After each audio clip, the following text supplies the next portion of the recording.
Good morning and welcome to the Mike Graham Show. It is, of course, the Mike Graham Show. I'm Mike Graham and this is the Mike Graham Show. It is 7 o'clock, Wednesday the 25th of March. For heaven's sake, I said this yesterday, where on earth has March gone? I don't understand. We're in the midst of World War III, as you know. Things seem to have calmed down a bit since Donald Trump issued his recognition the other day that actually he was going to try and negotiate his way to some kind of settlement, or else we're just going to obliterate them.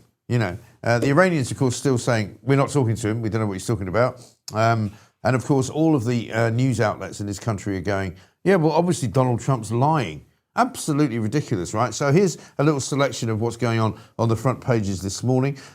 Trump prepares to seize Ireland, says The Times on page 1. The US set to deploy troops, says The Guardian, page 1.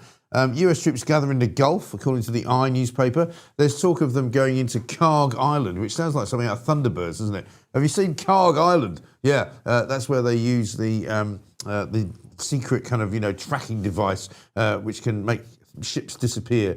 It all sounds a bit mysterious, but, the bottom line is, I don't think Donald Trump is going to deploy troops anywhere in the Middle East. And I really am quite staggered that the media are so kind of open-mouthed and gullible about some of these stories that are coming out of either Washington or Downing Street. Studies urge the US to crush Iran, says the Mail on page 1.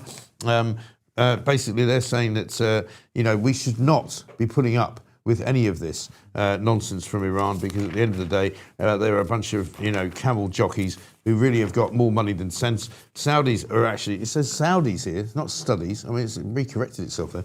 Saudis are urging the US to crush Iran and then reshape the Middle East. And one of the things that's happened over the course of the last sort of month or so is that countries like the United Arab Emirates, Saudi Arabia, Bahrain, or Bahrain, as every news reader now pronounces it, and Kuwait and others are saying, we don't want the Iranians to be able to threaten us anymore. We really, really, really, really want you to stop them from ever getting back into this position of power.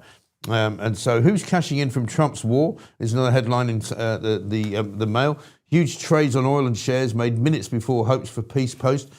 I mean, I don't know about you, but as I said before, I checked my pension a couple of weeks ago and it was so disheartened that I didn't check it again. I checked it last night thinking, oh, well, things have taken a bit of a turn for the better, so let's see if it's come back up. No, it's still going down. It's still lost, a few more £1,000, which is not great. Meanwhile, the cost of fuel at the pumps is not going down anytime soon. Rachel Reeves was speaking yesterday in the House of Commons talking about, the possibility that the government may, in fact, do some kind of, Richard III, there you go, the government may indeed reduce the price of petrol at the pumps in some way, shape or form. They might put an energy price cap on your household bills as well, but they're not doing it yet. And some people are saying the reason for that is that they're making an absolute fortune. And there's a story, we talked about it last week, that Rachel Reeves and the Treasury will make something like £3 billion in extra taxes as long as the prices stay as high as they are.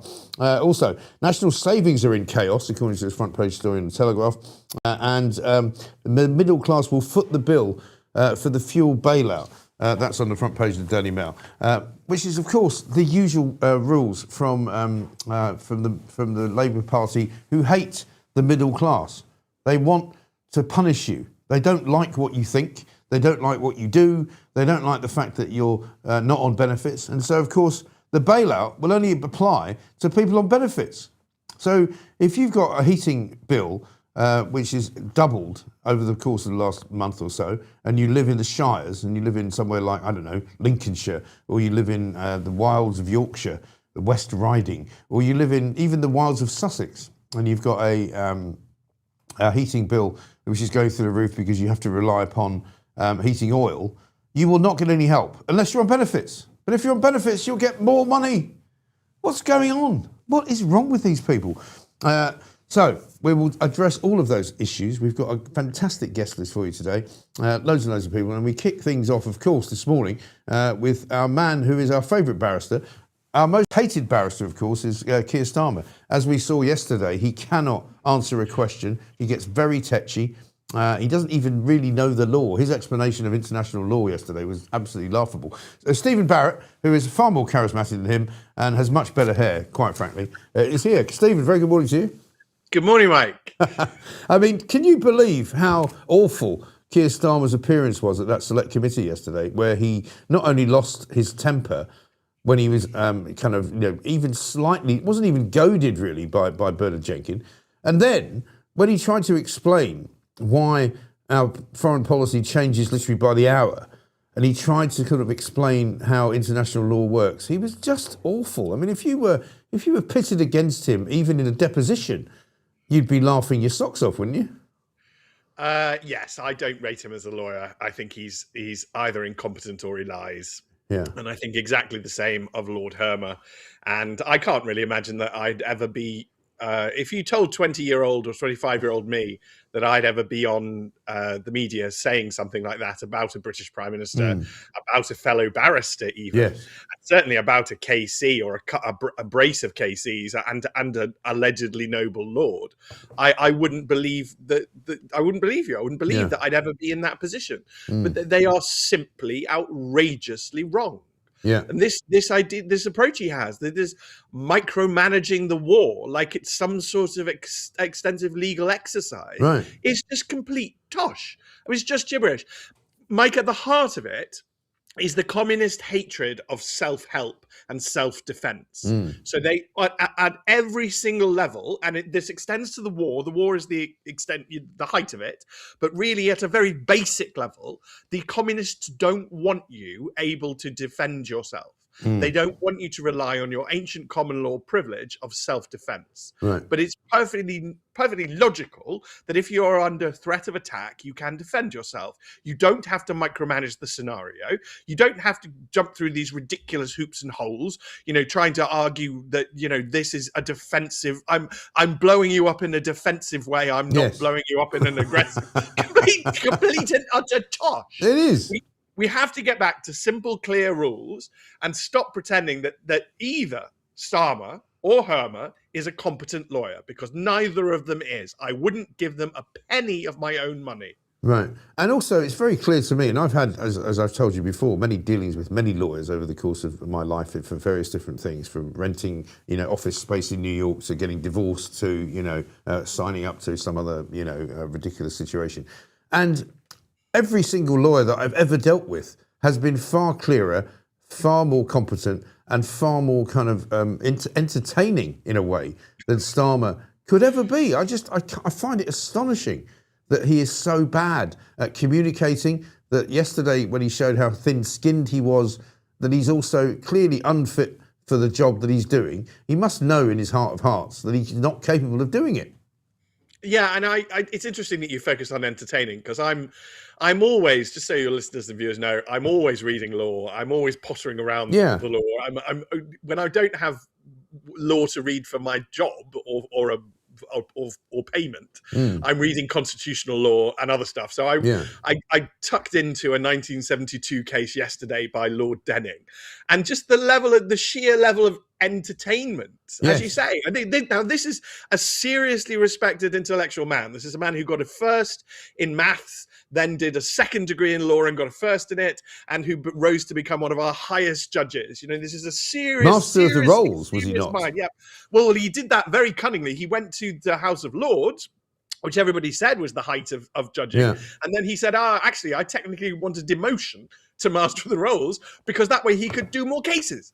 And I'm just reading this 1972 case. It is entertaining from the beginning of the paragraph.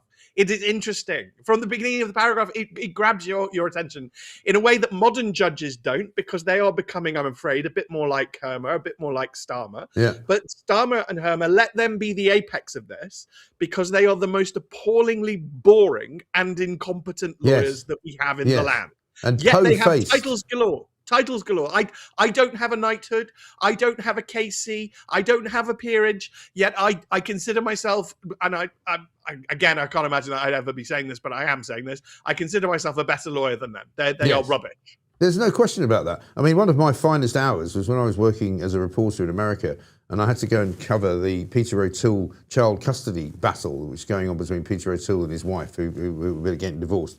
And there was a move from the defence of the woman to ban coverage of it by the press. And of course, in America, the press actually has even more rights than we have here.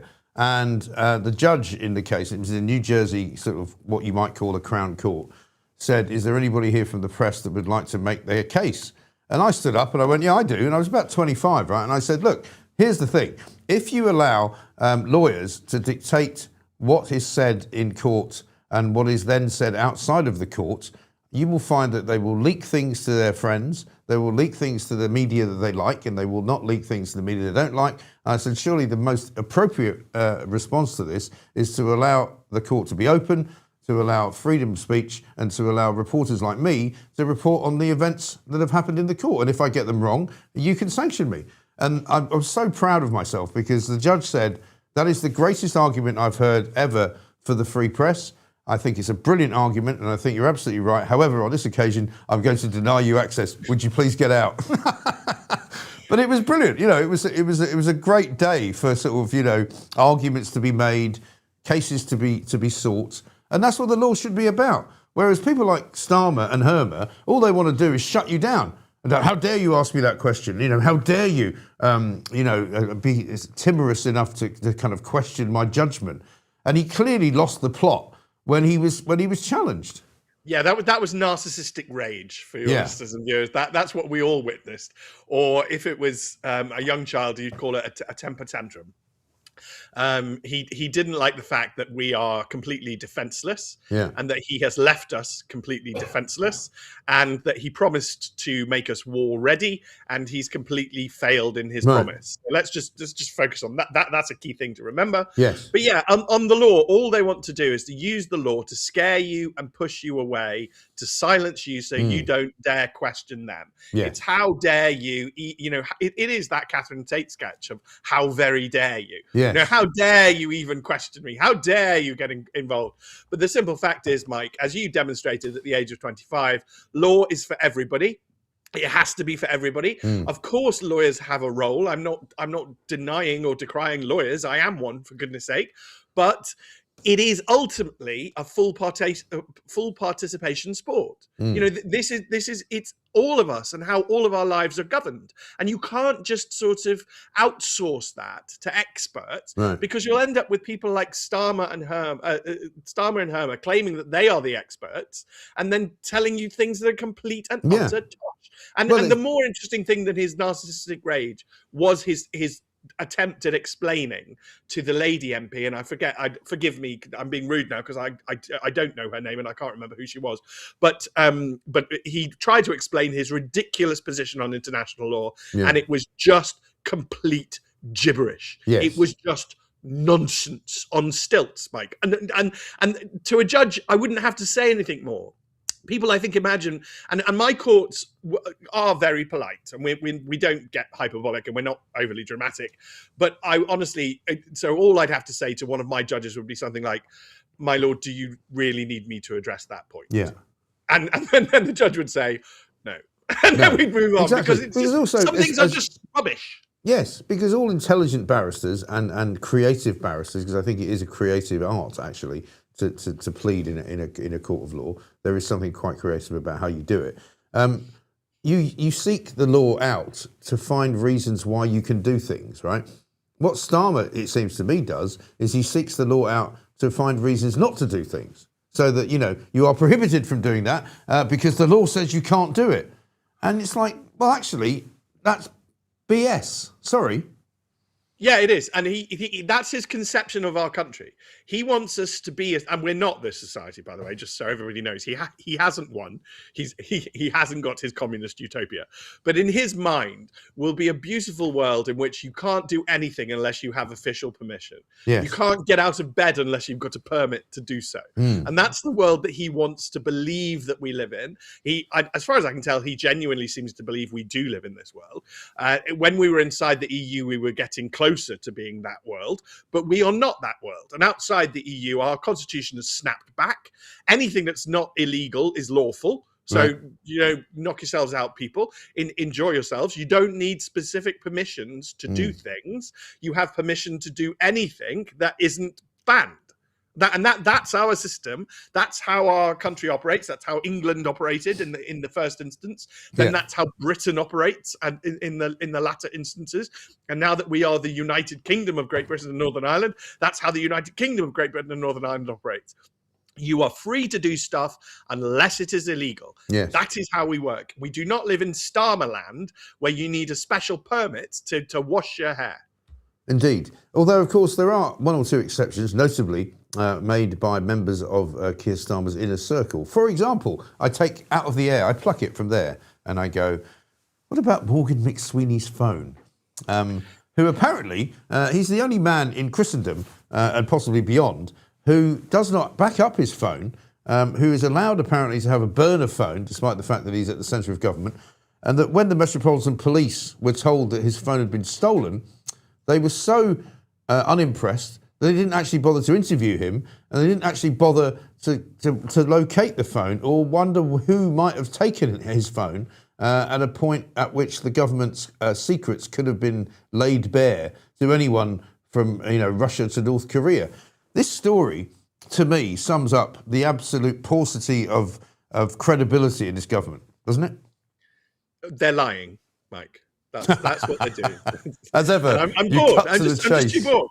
Send me to the gulag if you have to. I don't want to live in a communist society, and I'm not going to pretend that I believe you. I'm not going to pretend that I believe Morgan McSweeney. I'm not going to pretend that I believe Keir Starmer. I'm not going to pretend that I believe the Metropolitan Police. Right. I'm frankly ashamed and embarrassed for all of you. And I think you're all corrupt, and I don't trust any of you. Right. And that I think has to be our national movement, or we're just going to sink further and further into the swamp. There's a saying in communist societies, which is, they are lying. We know that they're lying. They know that we know that they're lying, yet still they lie. And this is just that. This is what this is. There are so many holes in this phone story that it's a complete joke.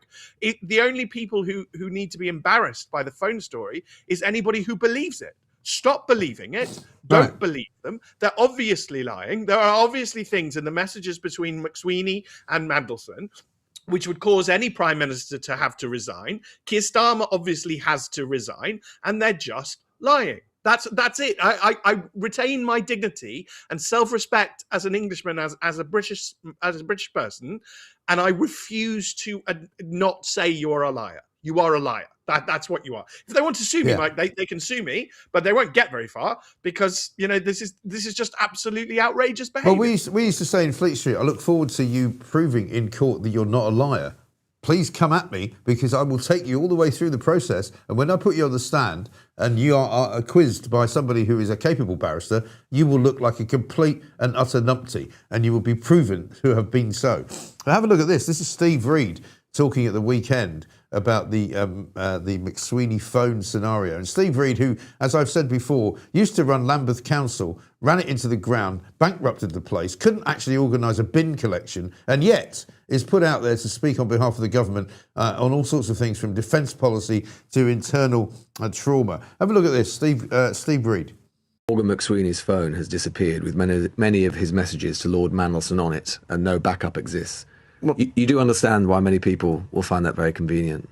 Well, as I understand it, that was a theft that was reported months before the whole Mandelson situation even began. No backup. Prime Minister's Chief of Staff has no backup of his messages. Well, I don't know what he does or doesn't have in terms of doesn't seem ideal, does it? But his phone was stolen, and he reported it at the time, and it was well in advance of anything happening around the Mandelson situation. I remember when Boris Johnson's phone, all the WhatsApp mysteriously disappeared on that. I remember Labour shadow ministers being pretty incredulous. Yes, and that happened after he had been required to provide it. Morgan reported the theft of his phone months, I think it was maybe even over a year before the whole situation arose. So there's no comparison. So apparently there's shut up, just don't even ask any questions about it, because don't you know that we're telling you the truth. Dan Hodges yesterday put out a fantastic series of conversations he'd had with the Metropolitan Police, who are also complicit in the lies, right? He said Would you mind, please, telling us if you've got any record of the reported theft of former Downing Street Chief of Staff Morgan McSweeney's mobile phone, as widely reported in the media? If any efforts are being made to recover the phone, given its significance to the investigation, and if any efforts have been made to obtain centrally held government records of the said phone. And of course, the Metropolitan Police said, we can't carry out a search on the basis of someone's name. We would need to know the date the phone was stolen and from where. If you've got the date or any crime reference number, please do let us know. It's like, what's going on? Well, that's just dishonest, isn't it? So we have dishonest police. And we Britain is not going to get better, Mike, if we don't say these things out loud. Right. It's time for all of us to come together, to put aside, frankly, party politics, and to just say, look, the country's got itself into a terrible way. Yeah. We have police who now lie to journalists brazenly. Yeah. You know, our metropolitan on a daily basis. Who should be the premier force in the country because they're dealing with the capital city and vitally important things that happen, are not trustworthy. That is a terrible bind for us to be in. Look, I'm not claiming we're a perfect country and that we've been perfect up until this point. We've had bad patches before. We've had dodgy police before, or dodgy enforcement agencies before. Robert Peel had to come in and sort the whole thing out. But the current system is completely broken. And we need a Robert Peel level of reform right now because things are just going wrong. You know, we cannot have police who say that to journalists. We just can't. It's obviously lying, obviously helping the government lie. It's you know, the idea that Dan would need to say where the phone was stolen from in order for them to search a database. Right. Shut up. I don't believe you. Shut exactly. up. And the only way we're going to get Britain back, Mike, is to be like this. I've started. I don't know if you've noticed, and I don't know if it's upset anybody because I don't want to upset anybody. But I've started using demotic Anglo-Saxon much more often because we're not getting out of this situation unless we call things which require a demotic Anglo-Saxon swear word, that they require it. Our circumstances, our current situation requires this. When the country is fixed, I'll go back to being a thorough gentleman in absolutely everything I do and every way I behave. But whilst our country is broken, I'm going to say it, and the Metropolitan Police are not trustworthy. So all of us who are going to go into London today are relying upon a police force that we can't trust.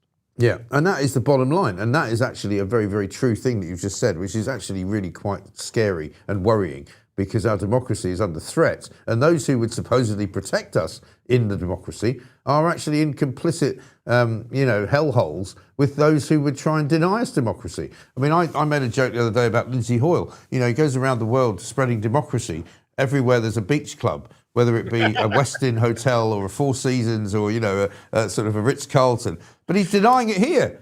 He doesn't even tell Keir Starmer to answer the bloody question when he's asked a question at Prime Minister's Question Time. Last Wednesday, 6 questions were put to him about whether he spoke to Peter Mandelson before he appointed him, knowing, as he did, that he was a friend of a convicted paedophile, and he never answered the question. And what is the point of the Speaker of the House if you're not going to impose upon the Prime Minister the rule that you're supposed to answer the question that you're asked? It's a yes-no bloody answer, isn't it? And yet again, we saw that lefty trick of claiming that the Speaker said, I don't have a specific power to order the Prime Minister to answer the question. Yes, this you do. is just nonsense. I need to get this through to non-lawyers. They are misleading you. This is yet another lie.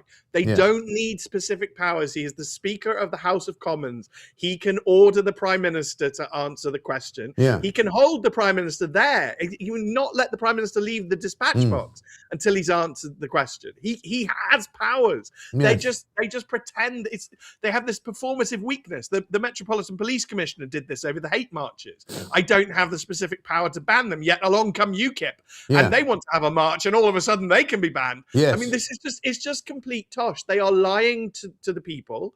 This is not truthful. And we're not going to get Britain back unless, I'm afraid, we admit all of this and we face up to it. The Speaker of the House of Commons is a dishonourable man. He's not fit to be Speaker of the House of Commons, not only because if he only did what he does, he'd be merely incompetent. But the fact that he is incompetent and then pretends that he doesn't have the power to be competent That crosses a line that goes further than mere incompetence and makes him a dishonourable person. Totally.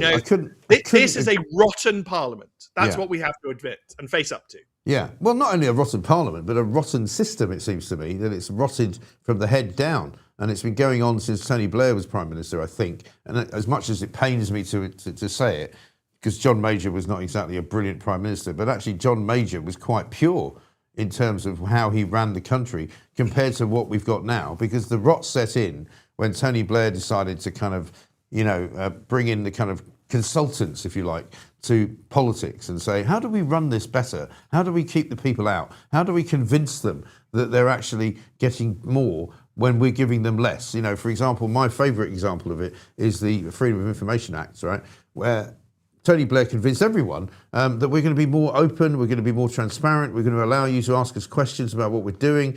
And in fact, what it was a burden on the civil service, and what it became was a way of not finding out what was actually going on inside Parliament and inside government, because they would say things like, well, we can't afford to make that inquiry because it would be too expensive, or you'll have to be more specific, like the Dan Hodges scenario. You'll have to know exactly where the phone was stolen from, otherwise we can't help you. And we'll be very happy to give you all the information that you want, but you must give us this. And it was a complete con, and that was where it all went wrong, I think. It is, and it's this idea of pushing the people out of their own government. Yeah, and that's the fundamental message for your listeners and viewers, Mike, is that it's our country. Okay, it belongs to us. It doesn't belong to them. They're not in charge. We can change everything if we want to, and it's looking like we probably should. We can shut down the Metropolitan Police if we need to, and it's looking like we probably need to. There's a constitutional convention that the parties don't stand against the Speaker, and I'd quite like to see that convention broken. Yes, because this Speaker needs to be stood against at a general election. Yes. He's not an honourable man. He's not a competent Speaker, but worse than that, I feel he betrays his office, and I'd like to see somebody stand against him. I think the people know all of this. I think that the best thing about our country right now, Mike, although it may not look as though we have much hope, is that the vast majority of people, regardless of which party or rosette they want to pin their hopes on, know that everything is broken. Yes. We know it. We feel it in our bones. It's in the air. It's in the water. We can feel this. Yeah. And so I do think Britain has hope and that we will fix ourselves. But part of that is going to be doing things that probably in the past we haven't done, like swearing in public, which in the past I've never done that, like calling a fellow barrister incompetent in public, which I've never done that before, but we're going to have to do all of these things that we've never done before, like standing against the Speaker at a general election, because otherwise we're not getting our country back. And I want our country back. Yeah. And we're particularly kind of rudderless at the moment, not least because of what you've just described, but also because of what's going on in the Middle East. I woke up the other morning, I think it was Monday, thinking to myself, I live quite near Canary Wharf. What would happen if I woke up and there was this huge explosion? And I remember thinking like this during 9/11, because obviously when the Twin Towers were attacked, I was working in a high rise in London, and I thought, and everybody thought, we used to have like seminars about what to do if a plane hits the building. And it was ludicrous, really, because we'd have these kind of people from HR who would come and we'd sit in a room and they'd say, when a plane hits the building, what you should do is coagulate yourselves around with the lift and get in the lift and go down to the ground floor. And I said, did you see what happened to the World Trade Center? When the plane hit the building, there was a giant fireball that went through the middle of the building and burned everybody to death. Do you really think we should actually stand in the center of the building waiting for a lift? And they threw me out. They said, you're not getting into the spirit of this. I'm like, are you serious? Sorry. But now we're in the same kind of place where there appears to be nobody in charge of the world. The world is kind of spinning on this axis, and nobody knows what's going to happen tomorrow. Yeah, and I mean, if we're in a crisis, if a plane hits a building, the last thing anybody wants to hear is, I'm from HR and I'm here to help. But we have been in bad scenarios before. Yeah. We have to remember we're just an animal. We are the human race, and we've faced adversity before. You know, people in their 20s have done outrageously phenomenal things. Yeah. Mozart and Alexander the Great, you know, just achieved incredible things. We can pick ourselves up, man up, and face any adversity or challenge that we have. We just have to admit that at the moment, right now, we are facing adversity and challenge. And yeah, we could be bombed, because to be perfectly honest, Iran can reach here. It can reach here, and Iran's leaders are all dead. And so the armed forces in Iran are basically bonkers. They're basically all just disconnected from any sort of mainstream infrastructure. They're all acting independently. And one loon might decide to bomb London. We have to face that as a realistic. And I'm going into London today, and we have to face that as a realistic challenge. Now, the simple fact is, London's been bombed before. And we've got through it. If you walk past Tate Britain, Mike, you can see the shrapnel damage from World War One. Yeah. You know, we were bombed then. We whatever happens, whatever adversity we face, I'm not playing it down. I'm just saying we'll get through, because we've got through before, and we're an awful lot tougher than we look, and we're an awful lot tougher than Starmer, Hermer, and the Metropolitan Police think we are. And this is where we have to draw. I think we have to hold a line in the sand on Morgan McSweeney's phone. Yeah. We don't believe you. You know, we don't believe you. We're not buying this. I'm not a supine child who's just going to eat up your nonsense and your lies. Yeah. I do not believe you, and you cannot make me believe you. You know, we have to hold these lines, because the world is, frankly, Mike, really rather nasty and really rather dangerous. Yeah. We're all better off together. And I think all British people know this. And that's why I love living here. We will come together. And I don't think party politics will necessarily come into it, because it's more a case of outrageously wrong people versus decent people. Yeah. And there are decent people in Labour. And I often I like to highlight that, just to remind everybody how wrong Starmer and Hermer are. Yeah. But we face serious risk, serious threats. Serious bad things could happen, but we will only get through this by manning up, growing up, facing that reality, and agreeing to support each other. That's the best way through, I think, for us and for Britain right now. Yes, and because we are a very resilient people, as you say, we've been through it many, many times, all the way back to 1066, and we were invaded by the Normans. Somehow it all worked out for the best, and I'm like you. I'm an optimist. Eventually, in my final kind of sort of death throes, I'm an optimist. I always think, even if somebody's about to plunge a dagger into me as I'm lying on the ground, I'm going, he might not kill me. I'll probably get up again. I'll be fine. I'll go to the NHS and I'll wait 6 hours a day, and they'll fix me up. It'll be no problem. Final couple of things. We've got a poll actually going on at the moment. Which is the biggest cover-up in the history of the world? Is it Watergate? Is it McSweeney's phone? Is it Madeleine McCann? Or is it Lord Ali's beard? Take that in any way you want. McSweeney's phone, believe it or not, is the number one. 70% of people so far, nearly 3,000 people have voted, believe McSweeney's phone cover-up. So nobody believes it. Not one person. It's almost as though it's like the Emperor's new clothes, isn't it? Everybody's standing on the side of the road going, actually, none of us think that you're wearing any clothes. We can all see that you're naked. We can all see that you are a complete and utter disgrace of a man. But what's it going to take to get rid of this bloody Prime Minister? Who will rid me of this god-awful Prime Minister? Well, I have this theory that he's got a humiliation fetish, and that he quite likes being humiliated on some level. So I just don't think he's ever going to go. But the simple fact is that the Labour Party is on current trajectory is not going to survive. Do you think he comes to work wearing nipple clamps? It wouldn't. If all sorts of things came out, Mike, I wouldn't be surprised at all. And that's all I think. And I'll still be disgusted. I still think he's an absolute disgrace of a man. I have absolutely no respect for this thing that is our Prime Minister. Yeah. But ultimately, the Labour Party needs to sit down and have a think. They were founded over 100 years ago. They've got a history. Do they want to carry on being a party, or is this the end? Because they need, and if they want to carry on as a political party in this country, they're going to have to get rid of him. They're going to have to replace him now.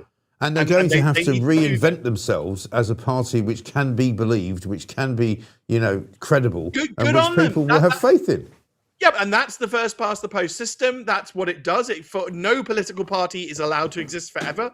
The Liberal Party was destroyed, quite rightly. Other parties have come and gone in their time. We often call the Conservatives the Tories, which is actually, they're not the Tory party. We see change in our system all the time. This Labour Party needs to have a long think about whether it wants to continue and have a future, because at the moment, it has no future with this government in place. Imagine if it goes into a general election now, led by Keir Starmer and with this cabinet. There will not be a Labour Party if that happens. No. And I don't even think that's hyperbole. I don't think anybody doubts that. We all, fundamentally in this country, we are better off. We've known this for a long time. It's why we have a long, noble tradition of anti-intellectualism, because you just sort of know stuff. Common sense. Just sit back. Don't necessarily get distracted by the headlines of today. Just sit back and have a common sense think through of what's going to happen in a general election if the Labour Party is led by Keir Starmer. Right, well, it's just the end of the Labour Party. Yeah. So if the Labour Party wants to carry on, and I don't believe in a one-party state, so I do believe in opposition parties. I'm a strong Democrat. So, if the Labour Party wishes to carry on, it needs to get rid of Starmer now. Yeah. He's not going voluntarily because he's just this humiliation fetish weirdo, whatever the hell he is. He's got no decency. He's got no basic. He's just awful. You'll have to do this, and they have a tradition of not doing this. And if anything, it shows the benefit of a two-party system, Mike, because the Conservative Party is all too quick to knife a leader. I don't think they should have knifed Boris, and I actually don't think they should have knifed Liz. But they're all too quick to do this. The Labour Party is all too slow to do this. Okay, and that's why you need a two-party system, because from time to time you need a party in place that is too slow to knife its leader, and from time to time you need a party in place that's very quick to knife its leader. At the moment, we need a party in place that's quick to knife its leader. Labour is going to have to learn to do the opposite of what's in its nature, and it has to knife its leader now. Yes, I couldn't agree with you more. This is a good time to remind everybody that on May the 6th, the day before the big local elections, Stephen Barrett will be joining me and a host of other brilliant people at the Shepherd's Bush Empire for Mike Graham and Friends. I don't know if you can throw that one up, Charlotte, if you can throw up the old poster, because we can still get tickets. We've got hundreds of people coming. It's going to be great fun, and it's going to be a fantastic night. And you can still get tickets from Ticketmaster. We will send you a link out on various different bits of social media. So I'm looking forward to that, because once we're live and unhindered, we can be even more outrageous, Stephen, as I'm sure you'd like to do. And also, finally, one question that's coming from a viewer. Is Stephen wearing a mood ring? Could he please tell us? A mood ring? Are you wearing a mood ring? No. I have a blue. This is topaz? Lapis lazuli. It's lapis. Oh, lapis. Okay. But I wear it because I quite like. I'm an obsessive Tolkienist, so I wear a red ring of hope. Okay. And I wear the blue ring of protection. That's fantastic. That's my obsession. Fascinating. We may explore that in Shepherd's Bush and see why you do all that. Brilliant to see you, Stephen. As ever, fantastic to talk to you. You've set us alight for this morning. We must get rid of Starmer. We must get rid of this ludicrous, ridiculous government that nobody believes anymore. There we are, Mike Graham and Friends, Wednesday, 6th of May, 2026, Shepherd's Empire. Be there or be square. Stephen, we'll see you soon. Thank you very much indeed. Stephen Barrett, what a guy. Absolutely brilliant. Don't forget to vote in the poll, by the way. Biggest cover-up in history. Watergate, Morgan McSweeney's phone, the Madeleine McCann caper, or indeed Lord Ali's beard. Take that any way you like. And at the moment, there's no contest. It's McSweeney's phone, the biggest cover-up of all time. Nobody believes the story. We talked about it yesterday with Will Geddes. We talked about it the day before with Emma Wolfe. Nobody believes that Morgan McSweeney's phone was stolen and now he can't get any of his messages back from the ones that he sent to Peter Mandelson. Complete and utter garbage. Here's the thing. I've got a package here that I'd like to open. So should we do a bit of Mike's sack? Maybe first we'll do the news with Edward Hughes. But after that, let's have a look in Mike's sack and see what's in there. Good morning. I'm Edward the News Hughes. Chancellor Rachel Reeves has warned that the ongoing US-Israel war with Iran could have a significant economic impact on Britain, with soaring oil and gas prices pushing up inflation. In the Commons, She outlined targeted support measures, including £150 off energy bills for households and extra help for those most in need, while ruling out broad universal subsidies to avoid past fiscal mistakes. She also announced anti-profiteering powers and efforts to boost domestic energy security. In other news, public satisfaction with the NHS has risen for the first time since 2019, though concerns remain over a delayed response to a meningitis outbreak. An arson attack on 4 Jewish charity ambulances in Golders Green, North London, is being treated as an anti-Semitic hate crime, with the counter-terror police investigating possible links. Prince Harry has resigned in shock as patron of the African charity Centre Ball, which he co-founded in 2006 in honour of his mother. And the UK has offered to host an international summit aimed at reopening the Strait of Hormuz amid the Middle East crisis. That's the main UK picture this Wednesday. Economy and security dominating amid global tensions. Please remember to like and subscribe. Laters Tigers. You've got mail.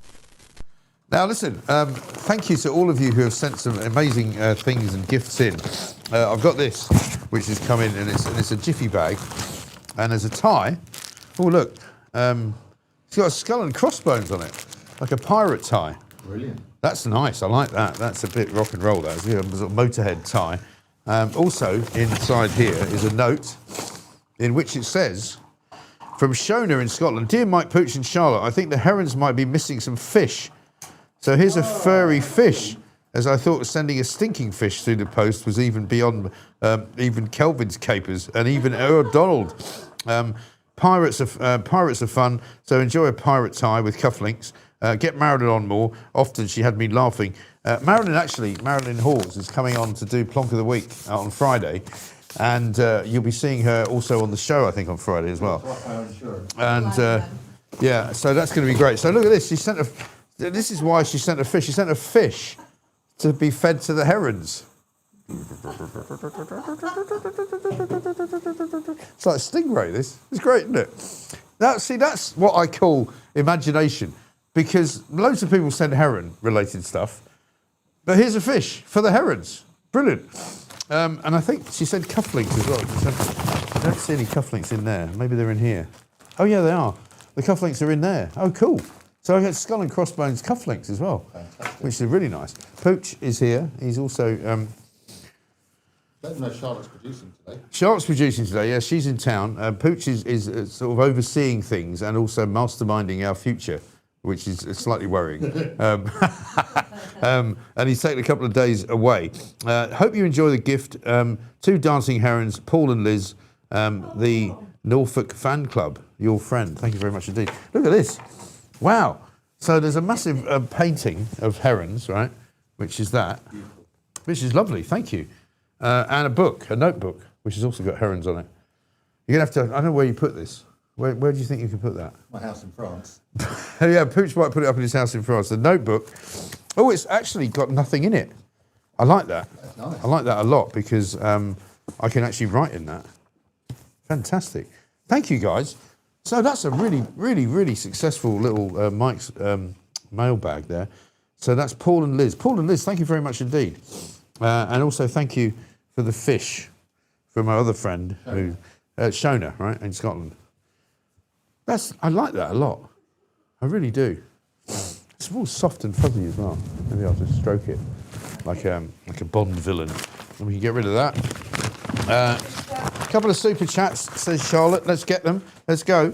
Shona says, "Glad you like my fish and pirates." Shona, thank you very much indeed.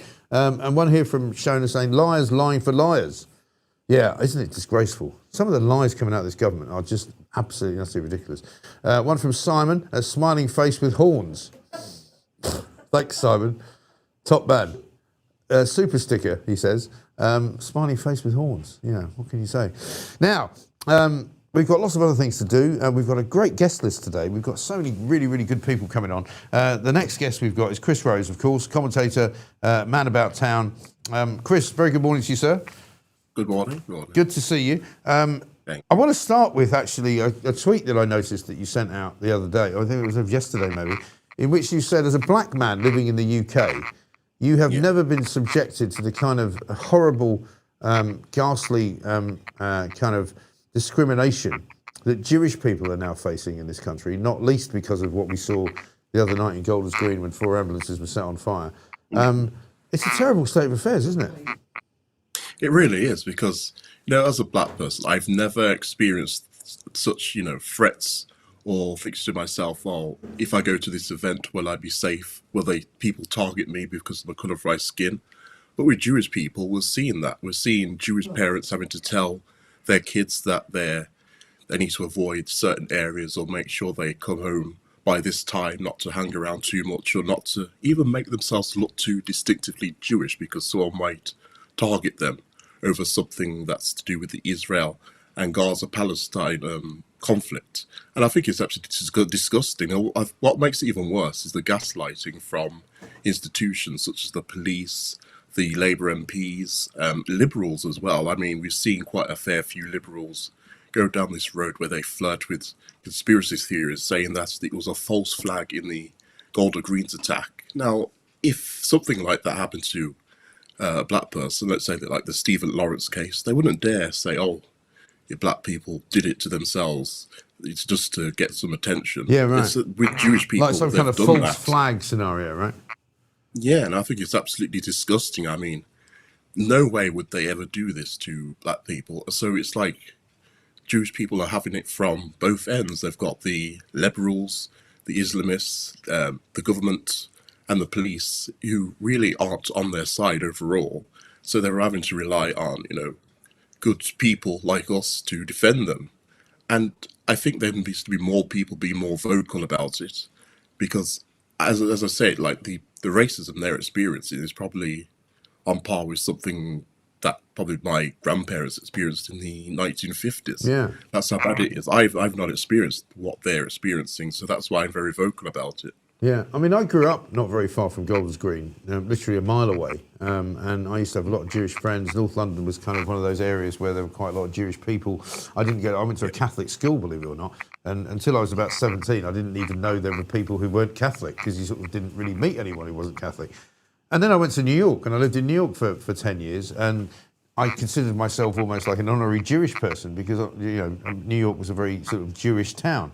And a fantastic place, the Jewish humour, the whole kind of, the comedy club scene and all of that. And I find it completely incongruous and completely ridiculous that we seem to have now found ourselves living in a world where people would rather cheer on the Ayatollah Khomeini than somebody who runs a bakery in London. It seems bizarre to me. I can't understand it. No, me neither. And, what is even worse is people are calling for, like, the Gales Bakery to be boycotted over some loose conspiracy theories that they're linked to Israel. They don't even have any proper proof about it. And we have, what makes it even worse is Labour MPs such as Sarah Toltana, well, ex-Labour MP, I should say, saying, oh, Greg's over Gales. So this is joining in with it. I mean, and we have a lot of MPs as well who are, writing dog whistle things that actually help to increase the amount of anti-Semitism as well. They wouldn't dare do this about, a black-owned store. They wouldn't dare, try and gaslight black or Asian people in this way at all. But with Jewish people, you can see that this pattern since post October 7th, that it's increased, and they aren't helping at all. And what makes it even worse is that if we were to call out the main culprits of it, such as, Muslim anti-Semitism, they would then say, well, we're being Islamophobic, and then they say, oh, we need an anti-Muslim tazar, we need a new definition of Islamophobia. And I think, they have the wrong priorities. Yeah, I mean, it really is an incredibly sort of desperate situation. What do we do about it, though, Chris? I mean, how do we kind of capture back... I was talking to Stephen Barrett earlier about how the Labour government has kind of created this epiphany of lies where nobody really trusts them. We're looking at the Morgan McSweeney story going, are you having a laugh? Are you really seriously telling me that you've lost your phone and nobody can find out where the messages are? I mean, please. And nobody believes them, and yet they continue with this kind of charade. But how do we, one, get the country back from the government, or two, how do we get the country back from the Jew haters? I think the quickest way to get rid of this government is to have a general election. I think that's the best way. because they're going to continue lying. I mean, we've got Prime Minister's questions later, and when Keir Starmer is asked about Matt Sweeney's phone, he'll probably going to answer with something about Liz Truss or the war in Iran. He's going to avoid it completely. We just know it's going to happen. So that's why I just think that we need a general election. And in terms of defeating the Jew hatred, well, they have to tackle this head on. They have to be honest and say the majority of it, the overwhelming majority, isn't coming from the far right. It's coming from the Muslim anti-Semitism, people who they've invited into the country, and sadly even the previous Tory governments, people who they've invited in as well. Because we just saw the other day that there was 2 men who arrived in the UK recently who were arrested and charged over planning an attack on the Jewish community in Manchester. That's the kind of thing that we're stopping now, is actually saving Jewish people's lives. It's not even just comments that they may hear whilst walking down the street. We're talking about people who are actively trying to kill them. Now, I can't remember the last time they reported that 2 white nationalists were planning to blow up a black church or anything like that. I can't remember. So we're seeing a different level of hatred that needs to be really stopped. And unless they tackle it head on and think to themselves, well, this is more important than chasing votes in my area that I may need to keep my Labour seat or trying to win back votes from the Green Party. Until that happens, I can't really see it changing. That's why I think we need a new government who can tackle it. Yeah. I mean, are you one of those who thinks that the end for Starmer comes on May the 7th, when the voting numbers are counted? Looks like Labour are going to be completely wiped out. Could be that they lose 1,000+ seats, probably to reform. We're told that the Greens might win a few, but not necessarily any massive number. But whatever happens, everyone, including the Tories and Labour, will be completely and utterly.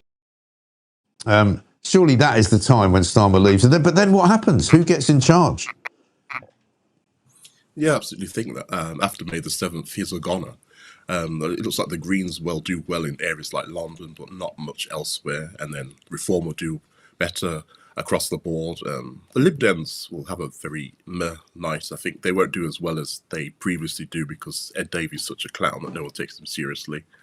But I think, after Keir Starmer's gone, he'll still be replaced with someone just as useless as him. I mean, if I was to think of a name off the top of my head, I think it would probably be Wes Streeton, who was most likely to be replacing him. And under the surface, has he not kind of had the mark of Zorro put on him, or the black spot, or whatever you call it? I mean, has he not been kind of told you're out of the game, mate? He should be, but unfortunately, they don't really have much to pick from. I mean, he's the best they've got out of a really bad selection.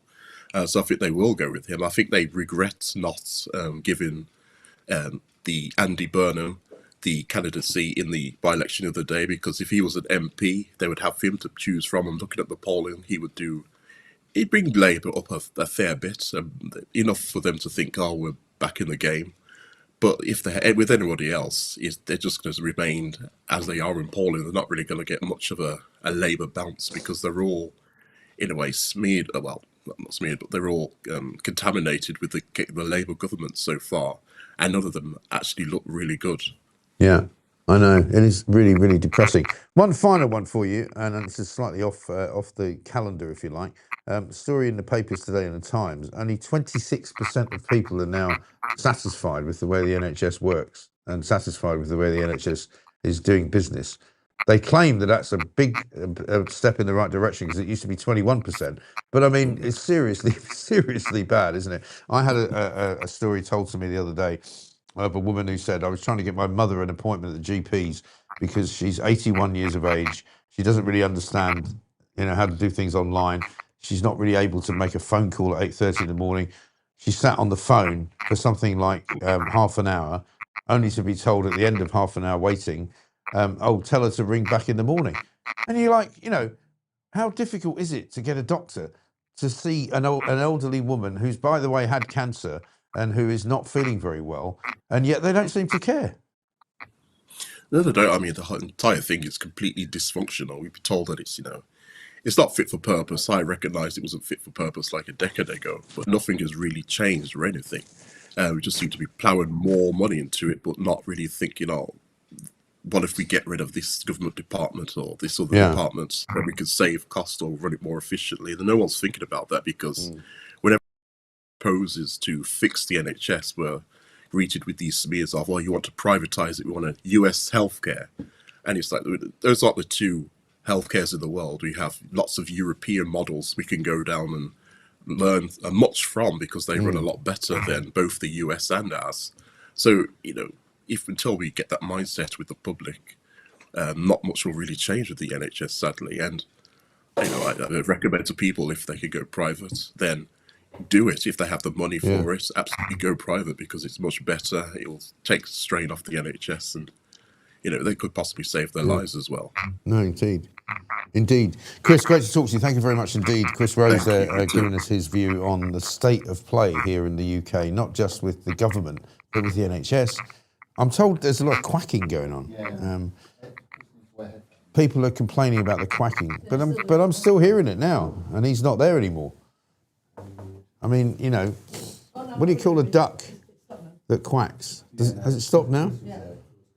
It's a weird one, isn't it? I don't understand. I mean, so please don't think that I'm annoying you. For duck's sake, says Jed, the show is quackery, says In the Can Man. Mike, get Alex Phillips on as a guest. There's a good chap. William, listen, I'd love to get Alex Phillips on as a guest, but I haven't seen her for a while. Next time I do see her, I will ask her if she wants to come on. That would be good, because we do like her. My poor aunt was ousted out of her sickbed last week and made to wait in the hallway hours before she was given end-of-life status. Absolutely shocking, says Seaside Babe. Yeah, I know. Absolutely ridiculous. Lots of you are now saying the quacking noise has now stopped. So lots of people asking as well about Kelvin McKenzie. Was he on with us yesterday? No, normally he would be on. He couldn't do yesterday. We're still kind of having a conversation with him about him and his contract with GB News. We're trying to get him to come over to us and start a new show. But GB News would like us not to do that. So, we'll see how it goes. Hi, Mike. I go into the office for the last time today as I'm retiring. I love listening to you in the morning, says Kevin. Well, listen, many happy returns for your retirement. I mean, luckily, you're able to retire. A lot of people can't retire because they can't afford to. Jobby says this, Streeting has just been on GB News saying you can't hide your digital footprint. Well, you can if it's Morgan McSweeney. Yeah, I mean, also, the thing is, when people go on these shows, they don't come on my show, right? I don't get Wes Streeting on here. He won't come on. I won't get Steve Reed on here. He won't come on. I won't get Keir Starmer on here. He won't come on. I won't get anyone from the government to come on because they don't want to be asked the question. Because I will say, do you think you can literally bullshit us and tell us that you can't retrieve a phone or the records of a phone because it's somehow been stolen from you? Because nobody believes a word you're saying. What was that one about Jürgen that I saw there? This is, of course, Jürgen, presumably from GB Energy. This is from South Staff's Kev. Mike, did you see your old mate Jürgen popped up yesterday saying we need more oil and gas? Before doing a reverse ferret 2 hours later. I haven't seen Jürgen for a while. He's keeping his head down, which is what I would do if I was him. GB Energy is the company that he runs. Supposedly, it is a sort of catch-all organisation for sorting out our energy in this country. But of course, as we all know, it's just another quango. He doesn't actually have any employees. He's got loads of directors. They've hired loads of people, including a trade unionist, to be put on the payroll. But they don't do anything. They don't make any energy. They don't sell any energy. They don't buy any energy. And they don't really have any energy. And yet they're called GB Energy. Jürgen, mate, listen, just give it up. You might as well work in a cafe. You do better up there in Aberdeen. He doesn't even live in Aberdeen. He lives somewhere like Manchester. He goes to Aberdeen like once a month to sit in a porter cabin and go, I used to be run Siemens in Germany. Unbelievable. Unbelievable stuff. Anyway, listen, we've got lots more to do, loads more of you to talk to. Only 26% of people happy with the NHS. I'll take your stories if you want to send them to me. I know it's not easy on the chat on YouTube, but you can certainly do it on WhatsApp, and you can do it on Facebook, and you can do it on Twitter. So do that. Send us your stories about dealing with the NHS, because they are just absolutely utterly ridiculous. Don't forget, coming up on Thursday, we're going to be recording Plank of the Week. Dan Wootton's going to join us for the first time ever. I was on his show last night. We'll play a little bit of that later.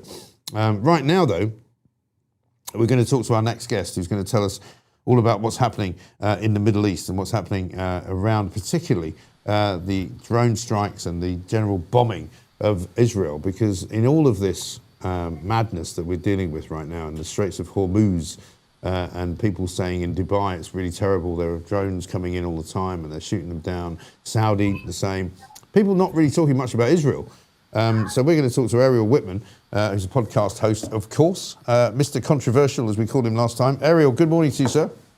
Good morning, Mike. How are you? Yeah, I'm good. Good to see you. I don't know, have we got the capability, Charlotte, to play the clips that Ariel sent us?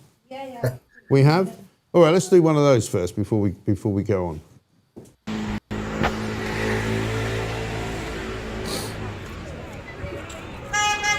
I'm not seeing it. I hear it, but I can describe it. But I'm not seeing it. This is a strike on your town, right? Yes. Talk us through it while we're trying to play. So I live in a city called Petah Tikva, which is about 5 minutes from Tel Aviv. Yeah. And we went to the bomb shelter last night, and I heard this giant explosion, which usually is par for the course. We've had a bunch of them next to. We had last week parts of a missile fell at a park about a 5-minute walk from here. But this was really strong. So I put the kids back to bed. It was like 12:30 at night, maybe. And I walked to I have my press credentials, so I'm allowed to go places when something like that happens. So I walked to the place. People were walking. Everyone was walking. It was like a party. Everyone was going out to check what happened. And what happens is they've been shooting these cluster missiles. So instead of one missile, it explodes midair, and you have like 30 missiles, but smaller ones. Right. And a small part fell on a building, destroyed the entire top floor of the house, the penthouse. And thank God the people went into the shelter. They weren't hurt, but it was surreal because it was like a street party. And you're like, I was asking people, what are you guys doing outside? The missile just fell here. And they're like, it's interesting. We're having fun. People started selling drinks, like when there's big concerts. So you had these people walking around with bottles of water. It's only here these things happen. So, right. It sounds like kind of a blitz, a spirit. I think we've now got the clip so we can play it and people can see what you're talking about. Have a look.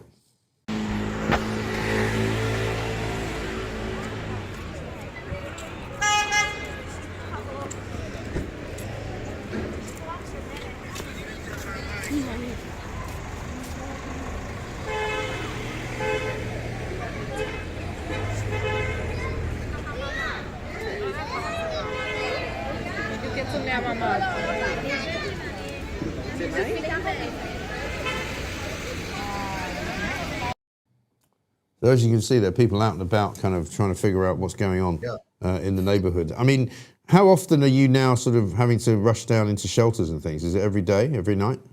So in the beginning, it was like 10, 12 times a day. Now it's about, I would say 3 to 4 on average.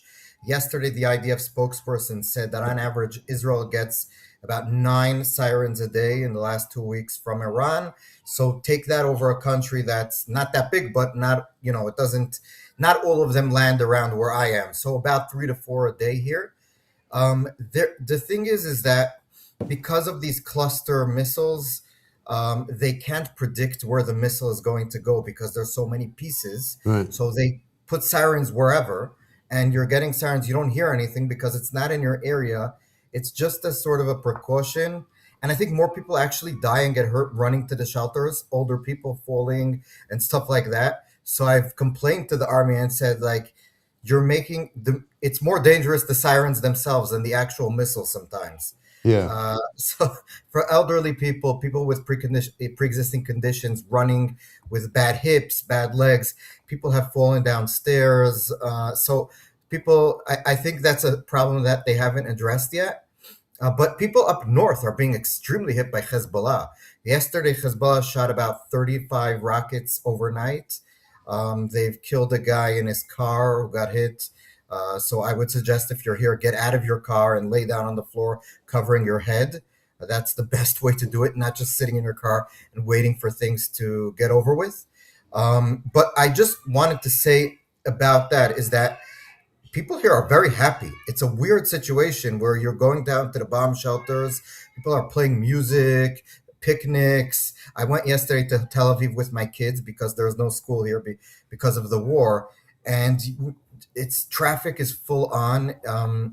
It's very weird, and there was a poll yesterday done by Channel 12, which is the largest TV station here in terms of the ratings, and they showed an interesting fact: about 80% of Israelis support the continuation of the war, and when so the right wing supports it by like 90+%, the left wing a lot less, obviously, and the Arabs about 30%, Arab citizens of Israel. But the interesting thing is that they basically describe three groups. The first group is people that have a bomb shelter in their house. So they don't need to even get out. They can just sit here and just wait. The third group is people that have in their vicinity. And the third group are people who don't have a bomb shelter at all. If you have a bomb shelter in your house, almost 100% of people support continuing the war until we destroy the regime. If you have one in your building, it's about 50-50. And if you don't have one at all, they want the war to stop now, which goes to show that people that don't sleep want the war to end immediately. People that have good night's sleep are enjoying life. So, I mean, we can all relate to that. At least I can. I'm very exhausted because my kids make me crazy and we have to run to the shelter 3-4 times a day carrying 3 little kids. So it's the small things in life that make you support or not support what's happening. Right. Yeah. And I mean, here in the UK, the main sort of focus is on what Donald Trump's going to do and the Straits of Hormuz and the price of fuel and whether or not we're going to see a kind of reduction in petrol prices at the pumps and all that. Is there a different kind of set of priorities in Israel? Yes, the government here, and I spoke to a few ministers yesterday, they're very worried because no one really understands where Trump is going and whether he will give in on some of the key demands that he's stated until now.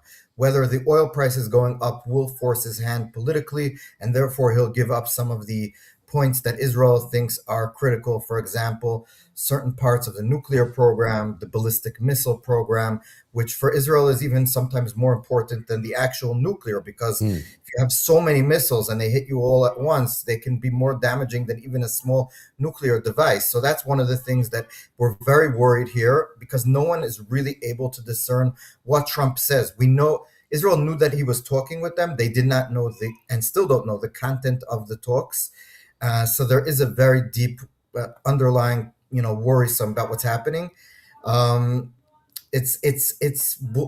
is very unpredictable, but so far he's kept his word about everything. He's about this in this conflict, at least. Iran can't have it. He did the 60-day in November, in the 60-day deadline.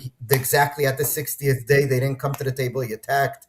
All of that. And we heard from the Wall Street Journal that Marines are being sent to the area, which I assume is a tactic to press the Iranians to give in. And if they don't give in, Israel is getting in as much attacks as they can into Iran right now, because they're very worried Trump will stop them. So they're rushing in the bombing into everywhere they can at this point. It's a march against the clock. I will say, you're in the UK. Your prime minister is really, really bad. Oh, he's awful. Stuff. He's awful. Yes, I cannot, from my understand. It seems like every other day he has a different opinion. It seems that he's even against. I don't even think the UK should join the war offensively, but why would you criticize the war? We're doing the tough work. We're getting hit by the missiles. It seems as if they're angry at us for getting our citizens are being hit. Our citizens are being struck. You guys aren't, so be quiet. Why is he always criticizing us? Do you know why? It's a very simple answer to that, Ariel, because he's trying to manipulate the Muslim vote in Britain. He's encaptured and encapsulated by the Muslim vote, even though he's already losing it, right? Yeah. And he didn't want to join in the original attack on Iran, not because of his fears that we didn't have the hardware, which we don't have, by the way, not because of his fears that, it might put British lives at risk, purely and simply, and I said this when it started, he doesn't want the Muslim community to think that he's siding with anyone, particularly Israel, against Iran.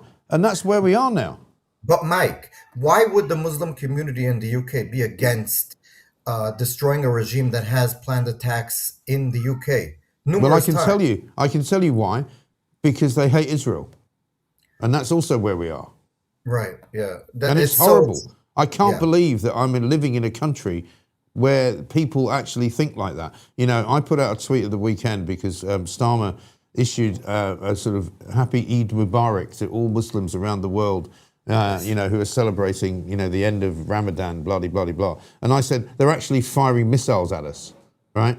And of course, what did I get? I got a diatribe of hate from the left, from the Muslim community, calling me a fat bastard and all the rest of it, saying, what do you know? Why are you a Zionist shill? You know, it's unbelievable the way that Britain is. And there are Jewish people that are friends of mine here who say, do you know what? We'd actually be safer in Israel where you're getting having to go to bomb shelters 3 times a day. That's what they say. By the way, Mike, can I just one last thing? I know you guys are low on time. The interesting thing, the New York Times yesterday came with an article that said that Mohammed bin Salman, the Saudi crown prince, has been pressing Trump to go all in until the regime in Iran is destroyed. Yeah. And could you imagine if there was a story like that said Israel is doing that? There would be nonstop, the Jews control America. Oh, I know. You have the Saudis literally telling Trump, please don't stop. We want to destroy Iran, and crickets. So, and by the way, they are the people who control Mecca and Medina, the Muslim holy sites. Yeah. They are the ones that are calling for Trump to destroy Iran with Israel. Why is the Muslim vote in the UK should be pro at this point? Maybe, I don't know. I know. It's a very screwed up world. I can't explain it, I'm afraid. But I can only apologise to you and to Israel for the behaviour of my Prime Minister and also Britain generally, because you didn't vote shameful. for him. It's shameful, and it really is. I mean, you know, I'm a great supporter of Israel, always have been. I'm not ashamed to say it. It's a democracy. It's full of people who are interested in doing good things for the world. And what it isn't is a place where you kill your own citizens and you hang people from cranes and, you know, you basically create terrorism around the world. It's nonsense. I don't know what to say. But anyway, listen, Ariel, great to see you and stay safe. I'll come and visit you one day. Yes. We'll hang out in a bomb shelter. It'd be cool. No, come when it's over. All right. I'll see you soon. Ariel Whitman there. You can see his podcast and listen to it. Because quite frankly, I'm appalled. I'm really appalled at the behaviour of our Prime Minister. I'm appalled at the behaviour of Labour. I'm even more appalled at the behaviour of the Greens. You know, but that's another story. Coming up, we're going to speak to Lord Malcolm Offord, who is, of course, the Reform leader in Scotland, as we go towards the May the 7th elections, where Scotland is obviously up for grabs massively for Reform, as is Wales, as are all sorts of seats in and around the country. Should we do a quick bit of news with Edward Hughes before we do that? Let's do it. Good morning. I'm Edward the News Hughes. Chancellor Rachel Reeves has warned that the ongoing US-Israel war with Iran could have a significant economic impact on Britain, with soaring oil and gas prices pushing up inflation. In the Commons, she outlined targeted support measures, including £150 off energy bills for households and extra help for those most in need, while ruling out broad universal subsidies to avoid past fiscal mistakes. She also announced anti-profiteering powers and efforts to boost domestic energy security. In other news, public satisfaction with the NHS has risen for the first time since 2019. Though concerns remain over a delayed response to a meningitis outbreak. An arson attack on 4 Jewish charity ambulances in Golders Green, North London, is being treated as an anti-Semitic hate crime, with the counter-terror police investigating possible links. Prince Harry has resigned in shock as patron of the African charity Centre Ball, which he co-founded in 2006 in honour of his mother. And the UK has offered to host an international summit aimed at reopening the Strait of Hormuz amid the Middle East crisis. That's the main UK picture this Wednesday. Economy and security dominating amid global tensions. Please remember to like and subscribe. Laters Tigers. Yeah. The news with Edward Hughes there. Just before we speak to Lord Malcolm Offord, let's have a quick look at some super chats that have come in. One from Shona, the garage tonight selfie with Donald. Yeah, there's a Together event tonight at the garage, which I think I'm supposed to be speaking at. Obviously not in person, but maybe on Zoom, about just trying to get your country back. And one from Snides, who says, try and get Samara Gill on your show, Mike. Well, you know, it's all very well asking for these people, but they're all under contract to different places. Samara, who's a good friend of mine, works for Talk. She probably wouldn't be allowed to. I'll ask her, but you know, it's not easy. People have contracts, and they don't want to give me any more advantages than I've already got, because I'm already kicking their ass as it is. Anyway, let's talk to Lord Malcolm Offord, who is a good friend of the show. Malcolm, very nice to see you, and welcome to the Mike Graham Show. Good to be back, Mike. Nice to see you. Good to see you too. Things are heating up. There's a sort of a caravan going around the country. Nigel Farage visiting. I think he was in Suffolk, and then he was in Leeds last night. I think he's in Sussex later. Sunderland coming up. It's going to be a big push in Scotland, of course, ahead of the May the 7th elections. How are you feeling about the way things are going up there? Well, we had a brilliant launch last Thursday. Nigel came up, Sarah Poachin came up, Dr. David Bull came up. We had a good number, 500 odd activists in the room. And we launched our manifesto and we launched our candidates. And it was a real buzz. I have to say, we were being told that we didn't have any policies, we didn't have any people. Well, we blew them away last Thursday with lots of policies and lots of people. Yes. And I mean, people are saying to me, because I, as you probably know, used to work up there, and I was there for about 7 or 8 years, both in Glasgow and Edinburgh. And people are fed up to the back teeth of the SNP. Labour under Anas Sarwar kind of struggling. How well do you think reform can do? What's your aim, sort of at the top end of it, and what's your worst case scenario? Well, I mean, it's a bit of a meteoric rise because 2 years ago, Reform UK had 0.2% of the vote in Scotland, and now we've got 20% of the vote. So we're in second place. Here's what's interesting, Mike. Of the 73 constituencies, we are in second place in 54 of them. Right now, there's not a single commentator or pundit who is saying we'll win a constituency. They're saying we might end up with 24 MSPs through the list system because, you know, we've got a hybrid here. Yeah. You've got 73 constituencies and then you've got 56 lists. But we're in second place in 54. You know, let's just see if that dam breaks, we'll get a big result. Yeah. Well, Nicola Sturgeon got in on the list system at the beginning because that was when I was up there. So, you know, anything's possible. You know, look what happened to her.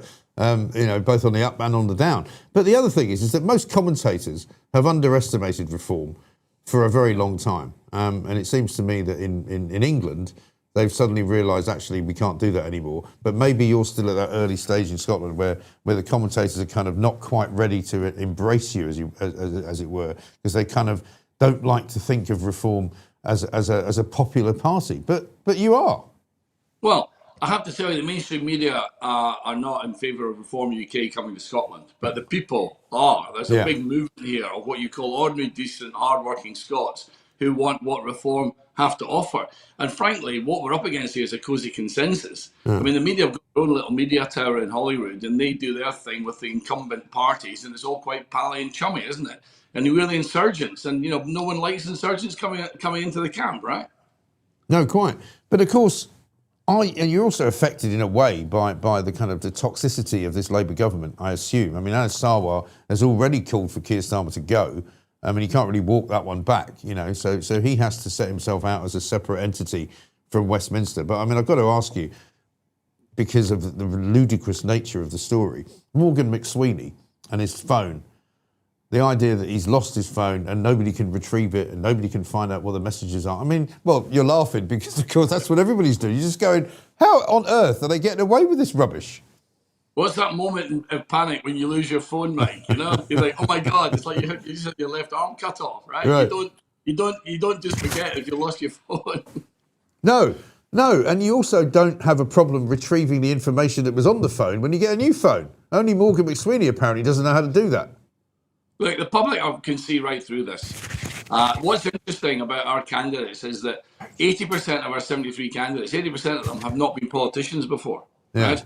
So that means they're not all slick and media trained and they don't speak in word salad. They actually say real things in real language. And this is what the public are responding to. Yeah, exactly. And so in terms of your...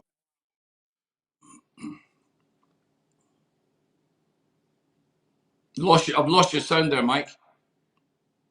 Is that better? I think you're better, yeah. Here you go. In your best case scenario, can you win power in Scotland? Can you win enough seats to actually run the Scottish Parliament? Well, the magic number is 65, and bear in mind, when this thing was set up by Donald Dewar back in 98, 99, it was designed to make sure that no party ever got a majority. Right. It was designed to be an essential thing. And only one person's ever done that. The most brilliant politician of his generation was Alex Salmond, and he won that majority in 2011. But apart from that, no one's done it. Okay, so it would be a big, big story if Reform managed to get through that line. The question is, can we? We're now the second biggest party. Can we emerge as the biggest party? That's the challenge for us. Right. And is there any challenge coming from the other kind of right-wing parties like Restore Britain and or Advance UK? I mean, I saw yesterday that I think Advance UK's treasurer has now defected to Restore Britain, and there's a sense, for me anyway, that's all a bit of noise in the background, and Reform is kind of probably quite rightly not really taking much notice of it. No, there's a little bit of that around the edges. Sometimes there's one or two disaffected people who maybe didn't get what they want, but no, we're not seeing any material increase there. Right. And, you know, you obviously came from the Tory side of the chamber, if you like. What do you make of the way the Tories are carrying on at the moment in terms of their longevity, in a way? I mean, some people are saying that in May they're going to suffer massively in England, certainly. I mean, Scotland, they've never been particularly strong anyway, but in England they are possibly facing a kind of extinction moment. And do you sort of go along with that? Well, I'll talk about England in a minute. Certainly in Scotland, this is existential for the Scottish Conservative Party because it's no longer a national party. It's only got little hotspots in the borders and in the northeast, and we're coming after them there. So it's quite possible they cease to exist north of the border. The question is what happens south of the border, and these council elections are coming up fast. And the idea of the public are just going to roll over and forgive the Tories for 14 years of mismanaging just because Labour are the worst government ever is for the birds. Yeah. And in terms of the big story of the moment, I suppose, it's all about energy. You know, we're seeing stories this morning that the middle class are going to foot the bill for Rachel Reeves's, you know, kind of propping up, if you like, of the fuel bailout.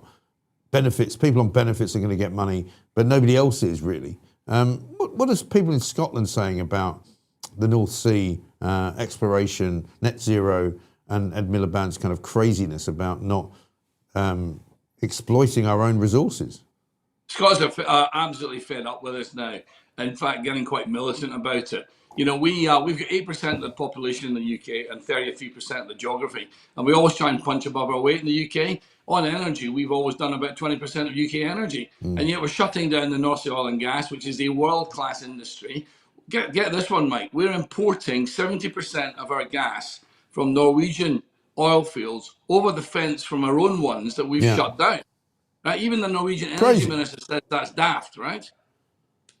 It's completely insane. I mean, I got a message yesterday from somebody in Aberdeen who said that they went to buy diesel at their local petrol station and it was something like 170 a litre. And it's literally just over there. And you're kind of going, what's going on? We've covered this beautiful landscape and all these wind turbines, right? And we're told that's going to be cheap energy. Well, first of all, there's not a single blade is made in Scotland, right? And second of all, if it was cheap energy, why has it been subsidised for 50 years? Well, this is the problem, isn't it? Because if it was actually something that ran on its own and it was a viable business, you wouldn't need to subsidise it. But you do need to subsidise it. But what would Reform's policy be? I mean, if they've kind of capped the oil wells and if they've capped the gas, exploration, how easy is it to undo that and start again? Okay. Well, I'm up in Aberdeen quite a lot. In fact, I'm up there again next week. And what the oil and gas industry are saying is we're still in the game, but only just. Yeah. It's still recoverable, but only just. You need to move now. Now, it's a reserved matter, so we need Nigel to get into power in 29 Westminster to change this for us up in Scotland. But we can mitigate this. And what is clear is we can get the North Sea pumping again, and we can make it purely for domestic production. We give licenses only for North Sea to come into these shores quickly, and then we can get our prices down. Yeah. Because it's a wonderful country. I mean, my parents are both from Scotland, from Glasgow. It's a beautiful country. It's a fantastically resourced country. It's relatively unpopulated in the sense that there's so much of it which is just open space. And it feels to me that in terms of London, I mean, this is what I noticed when I was working in Glasgow and Edinburgh, is that people in London don't really know Scotland. They don't really understand it. They kind of don't think about it. They don't visit it. They don't kind of embrace it. They think of it as, I mean, it might as well be Holland as far as people in London are concerned. And politicians in particular don't get it, do they? You know, it's interesting. You know, I am an avowed unionist. But what's lovely about the union is the countries are all quite different. We share all the same values, but we're actually quite different in style and also in geography. And Scotland is an absolutely amazing place for everyone to come up to, and it's only 1 hour flight away from London. Well, yeah. I mean, the trouble is the flight now costs about £3 million because of the price of aviation fuel. But tell me, what about the Scots' attitude to immigration? Because we've got, obviously, people in London, again, you know, the sort of the cognoscenti, if you like, who talk about how useful immigration is and how we need, you know, people to come into this country to work. People have told me, and I've not been to Glasgow for a couple of years, that Glasgow has now turned into a kind of a migrant hotel sort of hellhole. I don't know if that's true, but what are the people up there saying about the migrants and the way that that's all going? So it's interesting this in the last 3 years how this debate has changed, because the reality is that over 75 years or so, the Scots, especially in Glasgow, have got an amazing track record of integration of other cultures coming in, whether it's Pakistanis or Bangladeshis, whatever it might be, Hindus, Sikhs. It's a very, very diverse city, Glasgow, and there's a lot of community cohesion. However, what's happened here is that Glasgow's become the asylum centre of the UK. It's now housing 6% of all asylum seekers in Glasgow. What's happened here is the SNP government, at the end of COVID, just sneaked through a little change to the law, which was to cut what was called the local connection rule, which is if you're homeless, you have a first claim to people who are local. Yeah. And that's now been cut. And so word has got around that economic migrants who pay to come to the UK illegally, when they get here, go to Glasgow because you get free board and lodgings, right? Now, here's the thing. Scottish people are the most welcoming, I would say, in the world, okay? And they're certainly not racist, and they've got a good track record to back that up. But here's the thing. One central thing in British values and Scottish values is we queue up. Why do we queue? We queue because it's fair. If we're going to have unlimited resources, we queue up to get those resources. Yes? And the one thing we hate, especially Scottish people hate, is people jumping the queue, right? So we've got a whole bunch of people who've just arrived in our country. We don't know where they've come from. They don't have any papers. They don't speak English. And they're at the front of the queue for vital public services. And our working class communities especially are totally fed up with it. Yeah. Yeah, I think that, and you speak for, I think, most people in Britain in that case. But I wish you luck, Lord Malcolm. Next time you're in town, by the way, pop in and see us down in the studio here, because I know we're in London once in a while. But best of luck, and I'm sure that there'll be plenty of people listening to this who will wish you that as well. So thank you very much for joining us, and we'll see you soon. Thank you, mate. Always a pleasure. Good to see you. Lord Malcolm Offord there, the head of Reform up in Scotland. Bonnie, Scotland. What a great place. And if you haven't been there, by the way, you've got to go, because it is fantastic. We might be going up there at some point, I'm sure, to do a live show one of these days, Glasgow, Edinburgh, wherever. Meanwhile, should we have a look at Nigel Farage, actually? Because Nigel Farage was talking yesterday about broken Britain. And since we're on the subject of migrants and subject of things that are not working well, have a look at this. A story that you've probably not heard this week because it's not been reported. And that shows you how broken Britain is. That things happen now that 5 or 10 years ago would have caused outrage, but now they're part of everyday life. Did you know that 1,000 young men, undocumented males, have crossed the English Channel in the last week? In the last week. It doesn't even make the news anymore. And should we be concerned? Well, here in Leeds, you've got nearly 2,000 people being housed at public expense, young men who cross the English Channel, and once they get accepted to stay, go straight to the top of the social housing list. I'm sorry, but if you come to this country illegally, you throw your documents into the English Channel so that we can't identify you, under a Reform government, it won't be a 4-star hotel. It won't be 3 meals a day. You will, quite rightly, be detained and deported. End of story. It seems like a perfectly reasonable thing to say, doesn't it? That was part of Reform's tour, which is currently going on. They were in Leeds last night, and that was Nigel Farage speaking there, saying that basically if you come to this country illegally, you won't be allowed to stay. You won't be allowed to go into a hotel. You won't be allowed to be given a house, whether it's a house of multiple occupancy. You won't be allowed to get 3 meals a day. You will be detained and you will be deported. Shabana Mahmood claims that she's going to start deporting people who haven't got the right to be here before they have the right to appeal. But of course, she won't be able to do that, will she? Because in order to do that, you've got to change the law.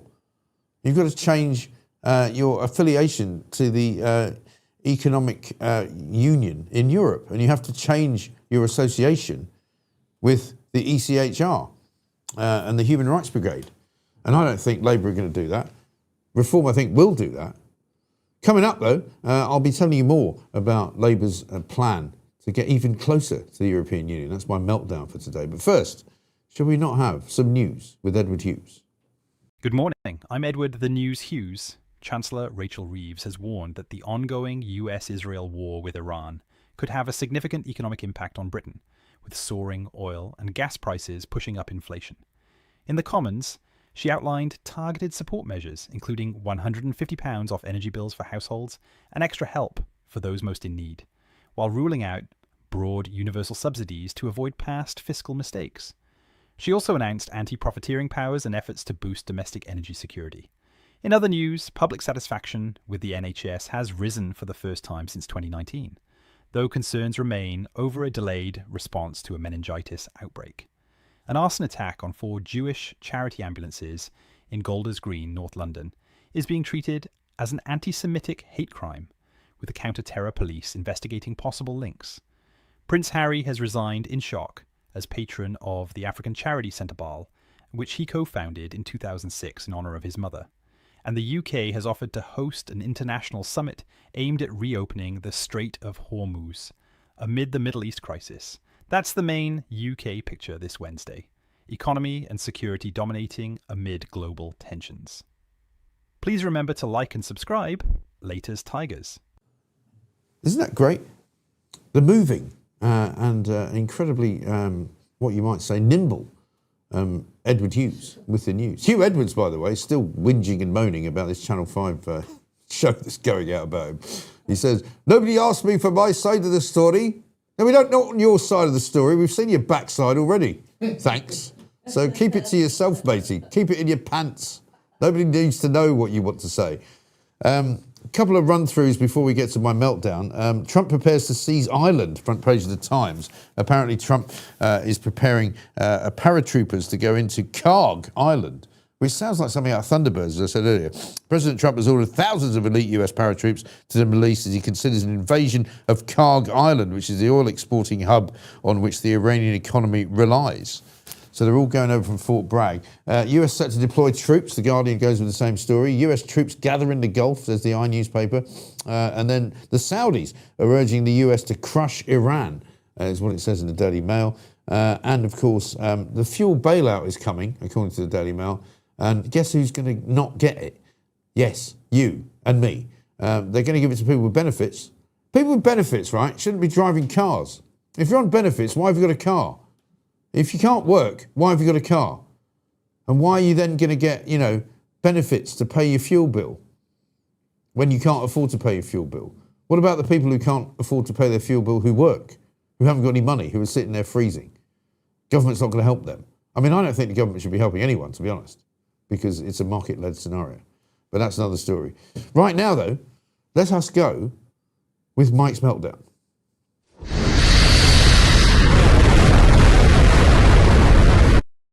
Still the worst picture of all time. I say it every time they do it, but they love it. They love to do it. Now, I've done a few meltdowns this week, and almost all of them have been about the Labour government. And this one is no different, because at the end of the day, Keir Starmer is a complete and utter dud. We've seen him appear before a government select committee.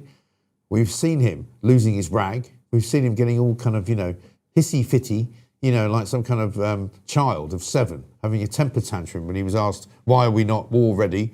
And what are you going to do about it? We're not war ready because of them over there, those people, horrible people, them, the Tories, no, 14 years, blah, blah, blah, blah. Absolute rubbish, right? So now, guess what he's got? He's got a new idea, right? Because he doesn't know how to run the government. He doesn't know how to build the defences of this country. HMS Dragon finally got to somewhere in the Mediterranean yesterday after 3 weeks. Nobody knows exactly where it is, but it's supposed to be there to intimidate the hell out of the Iranians. I don't think they're that bothered by HMS Dragon, to be honest. This is a little warship, you know. It's got a couple of guns on it, but, you know, they probably don't work. Haven't fired them for a while. Also, we don't want to fire them because we're only here for defensive purposes, not offensive purposes, so you can't really fire it. I mean, please. But this is worse, right? Because apparently, Keir Starmer, as you know, is a Europhile. You might remember when he was the shadow Brexit secretary, when old Jeremy Corbyn was in charge of the Labour opposition, when Boris Johnson was trying to push through Brexit, right? And bless you, that was Charlotte sneezing in the background. There's a lot of allergies at the moment. This idiot, Starmer, right, wants to apparently sign up to 76 new different European Union directives. Do you remember when the Brexit referendum happened? And all of the cognoscenti, that's the second time I've used that word today, BBC, Channel 4, you know, ITV, all of the kind of, you know, the so-called political pundits had no idea that Brexit was going to happen because they're idiots. They don't know the people of this country. They've never spoken to them. They only ever speak to each other. Beth Rigby, Death Rigby as we call her, has never spoken to an ordinary member of the public. You know, Kay Burley. Oh, God, no. Absolutely no chance, you know. Can you imagine? Hugh Edwards in those days. David Dimbleby. You know, all of those idiotic BBC people. Paul Mason, the guy who we accused of being a racist because he was so proud of the fact that we got a black leader of the Conservative Party. None of them speak to the public, right? They have no idea what the public actually think. Because if they did, they would have known that actually Brexit was going to happen and people would vote to leave the European Union. Keir Starmer spent the best part of the next 2 or 3 years trying to have a second referendum so that we would go back in to the European Union. And he was the one that led the charge of people who said, well, you can't just make a decision on one day. Really? Can't you? Well, isn't that what an election is? Oh, no. In this case, this is about our future. We must be able to have a second chance. So he's admitted now that he won't have a second referendum. He's admitted now that that would be stupid. But he now wants to have closer alignment with the European Union. So he's going to bring in a rule which says that 76 different European Union directives will now apply to the United Kingdom, despite the fact that we voted to leave the hideous, ghastly, awful, bloody thing, which is the European Union, run by Ursula von der Leyen. Right, the woman who was once the defence minister of Germany, who was so useless at that she had to employ a load of people to buy a load of broomsticks to give to the army when they were playing war games because they couldn't afford any guns. Can you imagine? Iranians, once again, shivering in their boots as they fire a load of very, very high-powered drones thousands of miles into Germany. And there's a lot of Germans standing there with, yeah, well, I have the broom here to stop you from invading my country. Not really. So he's going to introduce new legislation in May, right? Presumably, he'd better do it early in May because if he does it after the 7th of May, he won't be there anymore. So he's going to have to do it early. He wants to allow Labour to transfer swathes of European regulation covering agriculture and food, right? So we're now going to be subject, even though we've left the European Union, subject to more rules and regulations from the European Union. It will pave the way, according to a piece I'm reading here in the Telegraph, for a sector-wide trade deal with the EU, which would see the UK adopt reams of Brussels red tape covering areas such as food hygiene, organic pet food, and marmalade production. What? Marmalade production? I mean, nobody else makes marmalade. Well, actually, the French do. Pooch, do the French make marmalade? They quite like marmalade, don't they? Anyway, Rachel Reeves, that ghastly woman who's still unbelievably the Chancellor of the Exchequer. Have we got a clip of her, by the way, from yesterday? Yes. We'll play that in a second. She was speaking at an economic lecture And she said that basically closer alignment with the European Union would be in the national interest of this country. Well, how would it be? Since we voted to leave the bleeding thing. How is it in our national interest to do something completely opposite to that? So Brussels will be back in charge of what food your dog eats, what marmalade you put on your toast, and what you can do with various different fruits and vegetables. Quiet at the back there. I didn't mean that in a dirty way. Now listen, Sadiq Khan's on board because he wants London to be part of the European Union, of course, doesn't he? Absolutely ridiculous. So 76 separate Brussels regulations will be brought into here's a list of them, right? General food law, food information to consumers, nutrition and health, hygiene rules for food of animal origin, general food hygiene, quick frozen foodstuffs, common authorization procedure for food additives, food enzymes and food flavors. This is why we don't want the European Union sticking their noses into your kitchen. Novel foods. What? What's that then? Foods for specific groups. Does that mean halal? Coffee extracts, cocoa, honey, sugar, fruit juice, chestnut puree, right? Jams, jellies, marmalades, dehydrated preserved milk, marketing elements of the CMO regulations, don't know what that is, plastic testing, ceramic articles, ionizing radiation directives, natural mineral waters, organic regulation, placing on the market and use of feed, undesirable substances, organic pet food labelling. I mean, it's just, list goes on and on. Animal health, control of salmonella. We don't want these people. Cereal seed marketing, fruit plant propagating material, plant variety rights.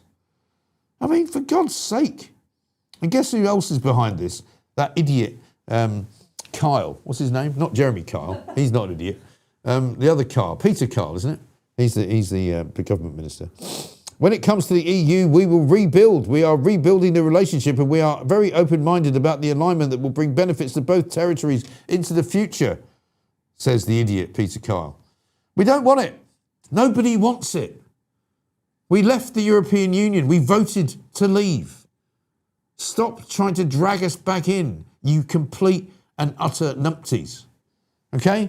Just don't do it. I don't want to be regulated by the EU. That's why we left. So bugger off.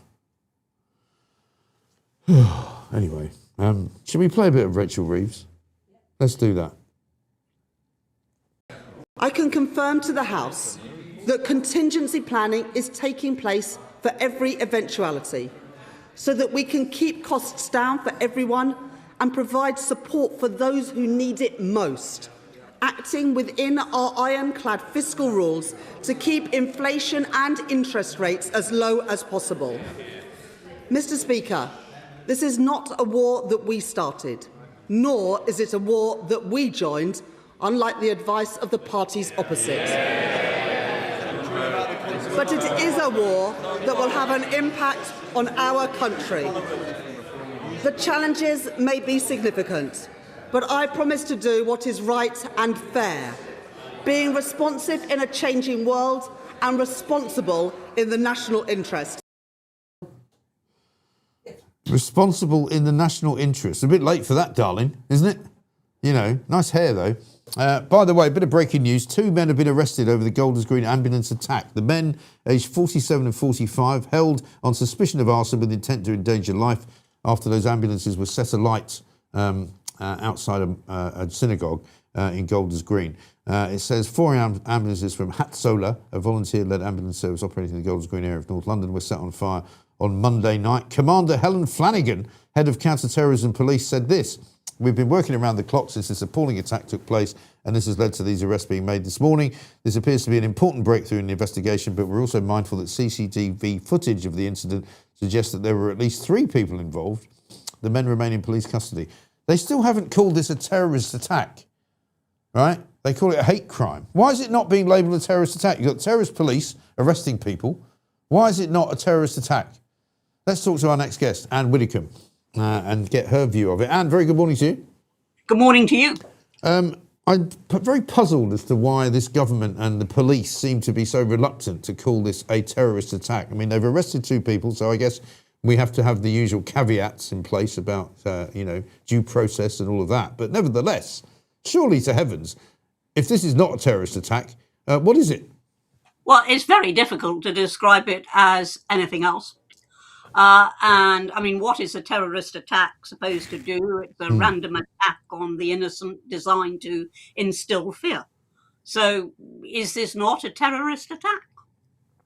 Well, it seems to be an attack carried out by a terrorist entity. Certainly a terrorist entity has claimed responsibility for it.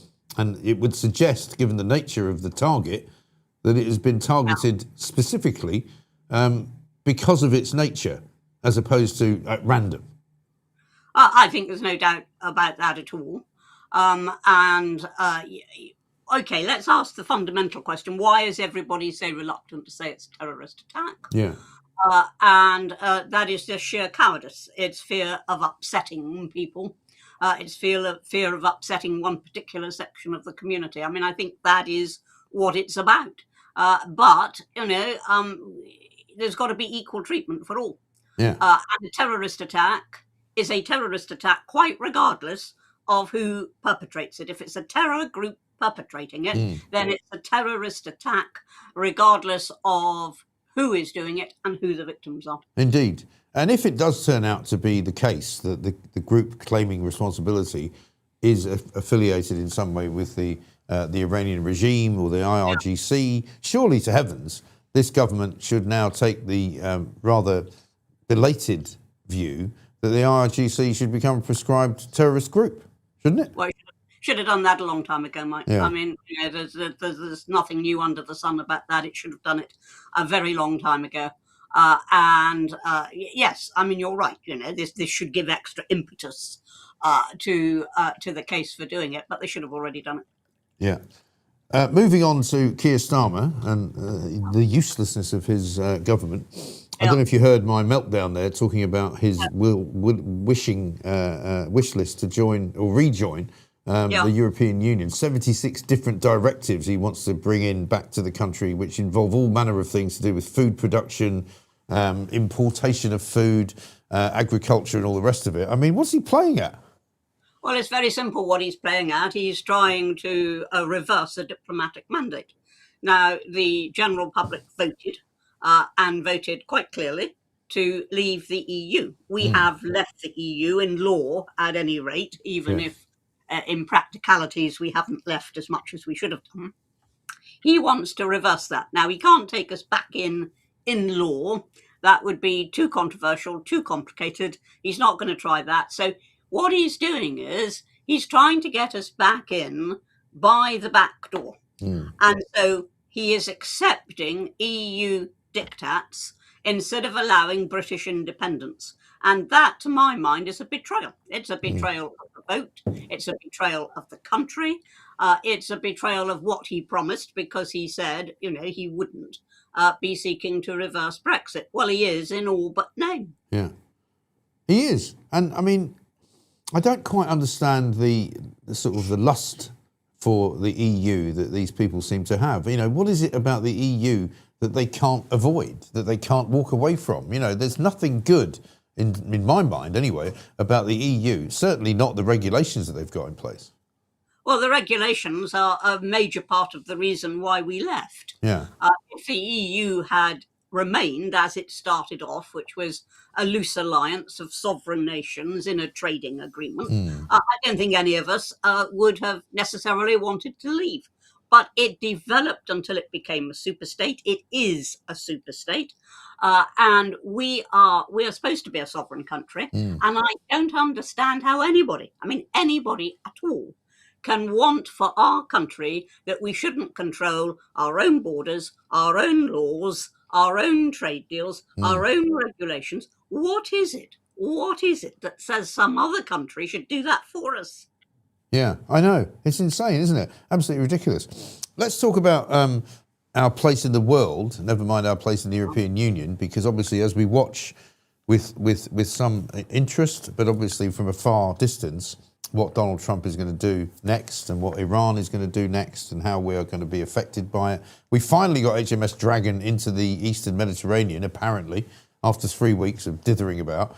But we are sort of also rands in this whole conversation, aren't we? We don't appear to be at the centre of any conversation with the Americans or even with anybody else. I mean, it appears, I don't think I've ever felt quite so hopeless for Britain and its role in the world. I mean, we seem to be completely rudderless and hopeless. Well, we are, and at the very root of all of this is the way that we have run down our defences quite consistently under successive governments, Tory, Labour coalition, wherever you point the finger, it's been the same. Ever since the fall of the Berlin Wall, we have run down our defences because we were fooling ourselves that that was it. We had the next best thing to world peace. Now, a new enemy always arises upon the demise of the old. I mean, that is the lesson of history, going right back into the mists of time. That is the lesson of history. So we should have kept our defences relevant and up to date and above all prepared. There's no point in having a navy if you can't deploy it. Well, exactly right. And in fact, the navy that we do have has been whittled away to such an extent. Yeah. And I mean, you have to blame the Tories to some extent for this as well. But I got a tweet the other day from somebody who was in the Royal Navy about 20 or 30 years ago who said, back then they had probably 5 to 6 times the number of ships, probably 5 to 6 times the number of officers and seamen. And, how have we allowed it to deteriorate to such an extent that we are now almost in no position to defend our own country, never mind anybody else? Oh, it's a very good question, and I think it's a very good example of political McCorberism. Yeah. Why something will turn up. And we don't actually need to divert money from, nice things like welfare into defence, and people don't want us spending all this money on ammunition, etc. Now, if a nation, and I know I've said this before, but if a nation is not properly defended, then it is not secure. It's as easy as that. It's not secure, and we are not secure, and that means that none of our systems are secure. Because defence is the first social security. And if you're not adequately defended, then you can't protect your NHS, your social security, your pensions, whatever it may be. You cannot protect anything else unless you are first and foremost adequately defended. And we are not. It's as straightforward as that. We are not. No.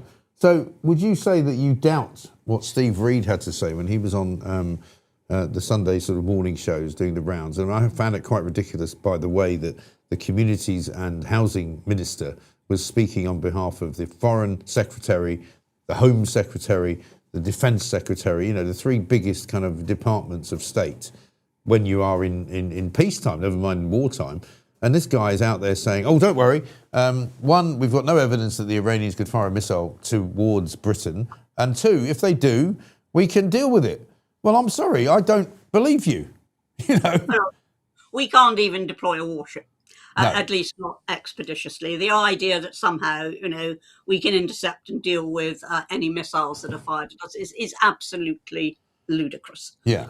Okay, he's quite right. There's no indication that Iran is about to open up on us. But on the other hand, look how this war has spread in a very short period of time. Yes. And we need to feel safe. We need to feel secure. And we're not in the current circumstances. So I understand why he said it. It is the duty of the government to reassure the population, but that is a false reassurance. Yes, it really is. And finally, I can't let you go without a conversation about Morgan McSweeney's phone.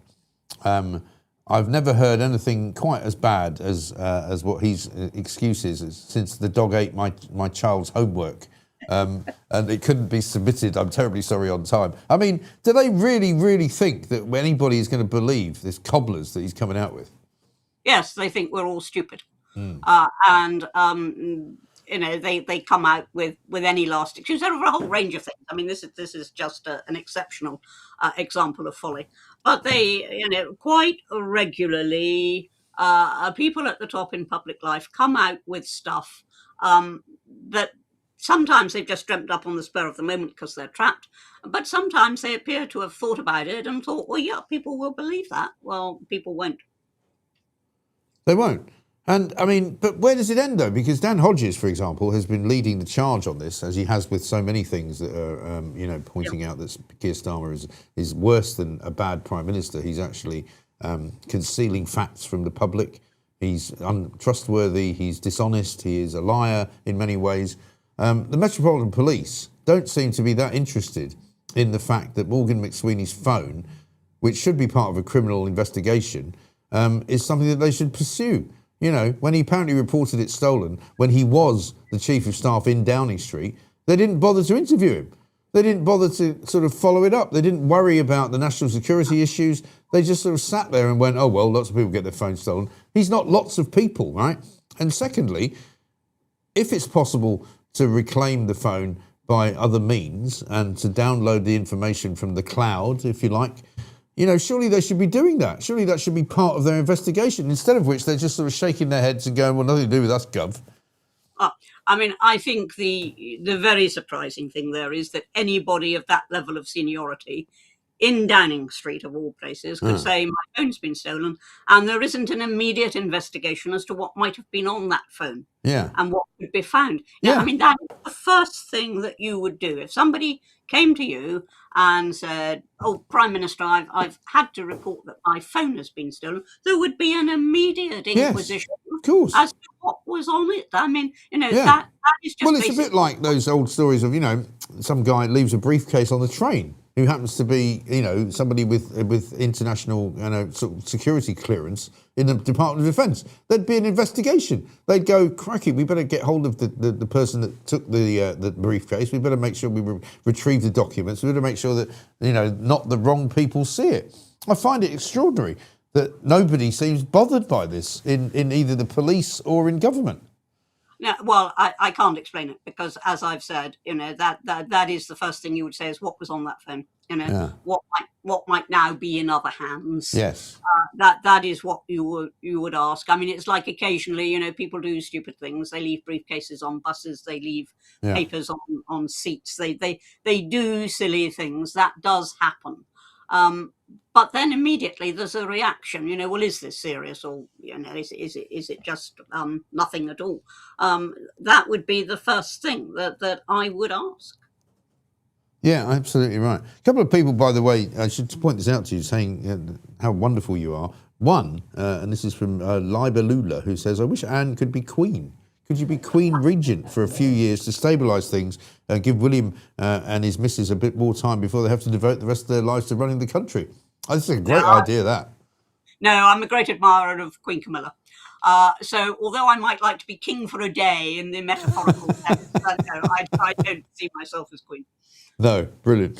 Fascinating. Well, great to see you, Anne, as ever. Substack, give yourself a plug for your Substack. Yes, please. Please read my Substack. And encourage others to read it. There is a large portion of it is completely free, but you can subscribe, and I'd be very grateful if you would. And all you need to do is Google Anne Widdecombe Substack. Superb. Well, good to see you as ever. We will see you the same time next week. Thank you very much indeed. Anne Widdecombe there giving us the benefit of her wisdom, which is many-fold and very good. Couple of updates for you. We've got a poll on the go. Nobody's complained about it today, so we obviously haven't got that right because we prefer it if people do complain. The biggest cover-up in history. Is it Watergate? Is it Madeleine McCann? Is it Lord Ali's beard? Or is it Morgan McSweeney's phone? I think you're all in no doubt whatsoever that it's 69% of you say it's Morgan McSweeney's phone. Coming in second, though, Madeleine McCann, 19%, interesting. Lord Ali's beard at 6% and Watergate at 5%. Watergate actually was a pretty big cover-up, but it tells you everything you need to know, that basically Morgan McSweeney is the story of the moment. And we shouldn't be letting it go, by the way. A couple of super chats for you. This from Ian Fletcher. Does Starmer still have his own pension law so he pays no tax? He said he would revoke this. Funny that. Yeah, this is a guy who is now the Prime Minister of this country, who enacted a special law inside of the House of Commons so that it only affected him, so that he got a super pension. I wouldn't mind it if he took the pension now, if he actually agreed to leave and never return to Downing Street and never darken our door again. Mr. Gillespie says this on Super Chat. Anyone from bin-wrecked Brum able to comment about the vote of no confidence in their useless Starmerite leader, Councillor Cotton? He refuses to go, apparently. I mean, I can't believe that that's still going on. The old bin strike in Birmingham. They don't seem to be able to solve it. And of course, nobody in the Labour government wants to solve it because they'd have to kind of go up against their own Labour councillors in Birmingham, and they don't want to do it. And Unite, the union, I think, are in charge as well. So poor old Angela Rayner, well, I say poor old Angela Rayner, I mean, she doesn't want to get involved either. Absolutely ridiculous. Last one here, Seaside Babe says, Labour, they're feeling the pressure from reform. Mahmood's stance on illegal immigration. They're scrambling to regain control of a narrative that's been slipping through their fingers to keep voters. Very true. And one from Adesso Tech, thank you very much indeed for that, a super chat. The other thing I need to tell you about is that I appeared last night on Dan Wootton's show, which I haven't done for a while, and Dan's going to appear on Plank of the Week this week as well. And lots of people said to me, oh, you don't want to go on Dan Wootton's show because, you know, he's got it in for reform. That's all he talks about. But I think he was fair. We talked about Matt Goodwin. We talked about the rage that's going on between Restore Britain and Reform. Lots of people getting worked up. But let's have a look at a clip, shall we? Have you got it? I did actually see he had said that he would debate that guy, Andy 12s, who has made all of these revelations about his book. But he said, Mike, he won't do it here on Outspoken. He won't do it on the Mike Graham show. He's saying it will only be done on GB News. And it's like, come on, Matt. You're terrified. You're actually terrified. You're a scared little pansy, Matt Goodwin, because if you weren't, you would come on the Mike Graham show. You would come on Outspoken. Come on, to say that we would not host a fair debate is just ludicrous. But GB News literally hires the guy and is a reform propaganda channel these days. But the thing is this, right? At least Matt Goodwin has said to this guy, Andy 12s, okay, he challenged me to a debate. Let's have a debate. Let's do it tomorrow. I don't really mind where they debate, but I'd like to see Andy 12s. I'd like to see the laying bare of these claims, because if it turns out that Matt Goodwin has plagiarised the book, or if he's had ChatGPT writing it, I mean, it's pretty embarrassing for a start. He will become the Rachel Reeves of the Reform Party. You know, I don't know whether he's done that. I haven't read the book. I'm probably not going to read the book. I've got no axe to grind against him. But I just don't think he's got very much popular kind of appeal, is what I would say about Matt Goodwin. I don't think he's got much charisma. He's a little bit wooden. He's kind of a bit of an academic as well. And if I'm Nigel Farage, I would put, if I had a tiered system of who is going to be a superstar in my party, I don't think Matt Goodwin would be one of them. No, good point. Good point. So that was me on Dan Wootton last night. You can find that on YouTube. Also, of course, you can watch Plank of the Week, which will go out 7 o'clock on Friday night, which will include Dan Wootton, who's going to be on the show for the first time ever, amazingly. Now, we've got even more excitement for you, because coming up in the next hour, we've got Mike Fairclough joining us, the world's greatest head teacher, who always has very, very interesting things to say about the state of play. But first, we're going to talk to Tarquin de Meza, who's the founder of Farmers to Action. And he put out a tweet the other day, right, in which he basically was bemoaning the fact that not only are we basically doing a disservice to our farmers by not allowing them to do business, and not only are we allowing the government to mess them around with inheritance tax and all the rest of it, but he put out a tweet about the amount of dumping and fly tipping that's going on. I mean, you'll see the picture there. This is his tweet. Farmers' fields have become a dumping ground for fly tippers, remote, unmonitored and shielded from prying eyes. But let's be honest about what's driving this. Councils, through short-sighted and heavy-handed waste policies, are pushing people towards illegal disposal when it's expensive, inconvenient or bureaucratic to do the right thing. Some will choose the wrong one, and it's our farmers who pay the price. Broken systems create bad outcomes. Until councils take responsibility with fair access, sensible charges and proper enforcement, this will keep happening. Our countryside is not a landfill. And it is, I do notice, and I have to say this, that basically, Tarquin, a very good morning to you. Thanks for joining us. Good morning. Good morning, I noticed this. I mean, I go to the countryside sort of every weekend, and there's an awful lot of stuff that just gets dumped by the side of the road, or, as you pointed out, inside farmland. And a lot of it probably would be stopped if the local councils made it easier for people to take it to a local dump, instead of demanding all sorts of ridiculous regulations from them. Well, I mean, if you look at what happened around COVID time, we were all stuck at home, and councils used an opportunity to do a complete reset. And that was that they changed the whole policy in terms of how they take waste in. Now, people are paying council tax for the service to actually take their waste to a dump. And ultimately now councils make a booking in system. They charge for bags of rubble, they charge for this, they charge for that. And ultimately it's driving people away. I mean, the average middle-aged person or an elderly gentleman or woman that's maybe building a brick wall, they've got some rubble left over. They don't want to pay £350 for a skip, because that's the cost of the price of a skip. They want to be able to take that to the tip. What they're going to be charged, £6 a bag, and for a small piece of plasterboard, £12.50 a sheet. It's insane. It is insane. I mean, even my local tip in Sussex, right?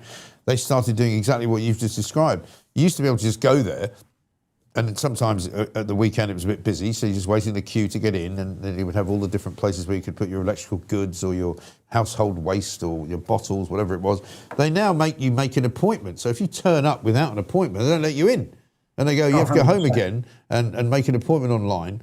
And then when you get here, we'll tick you off on the box. And a lot of like sort of handymen and people who do house clearances and things like that tell me that they get charged such a lot of money to take anything there if they're sort of professionals in the business, or plumbers even taking like somebody's old sink in. They get charged a ludicrous amount of money. When did the council start doing this? And I presume they're doing it because they need the money, right? Well, you say that, but you know, the rubble that is taken to the tip and put into the waste bin, the councils will sell that. They'll sell that for recycling.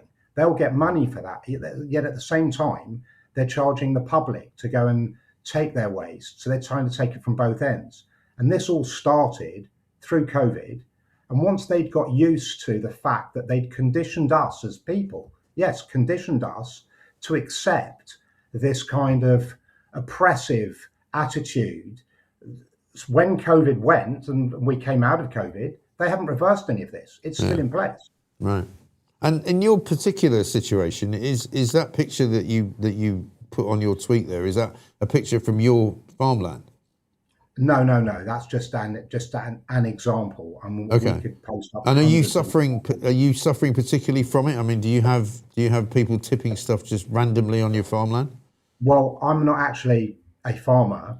I mean, although I founded Farmers to Action, I led the national farmer protest movement. I'd had a food business that traded with supermarkets, so I had an interest in how certain behaviours were happening. And when obviously IHT was introduced by the government, farmers would have been considerably bent out of shape were it not for IHT. So there were a whole host of issues to address. And trying to organise farmers and get them to point their anger and issues in one direction was a task in itself, and that's why we created Farmers. And if you are a farmer and you find that somebody's dumped a load of stuff like that picture that was on your tweet, I mean, what's your what can you do? Presumably you have to take it to a dump, or you have to burn it, or do whatever. Well, ultimately, it's the responsibility of the farmer to remove that waste. And if they do not remove that waste, they could be fined tens of thousands of pounds.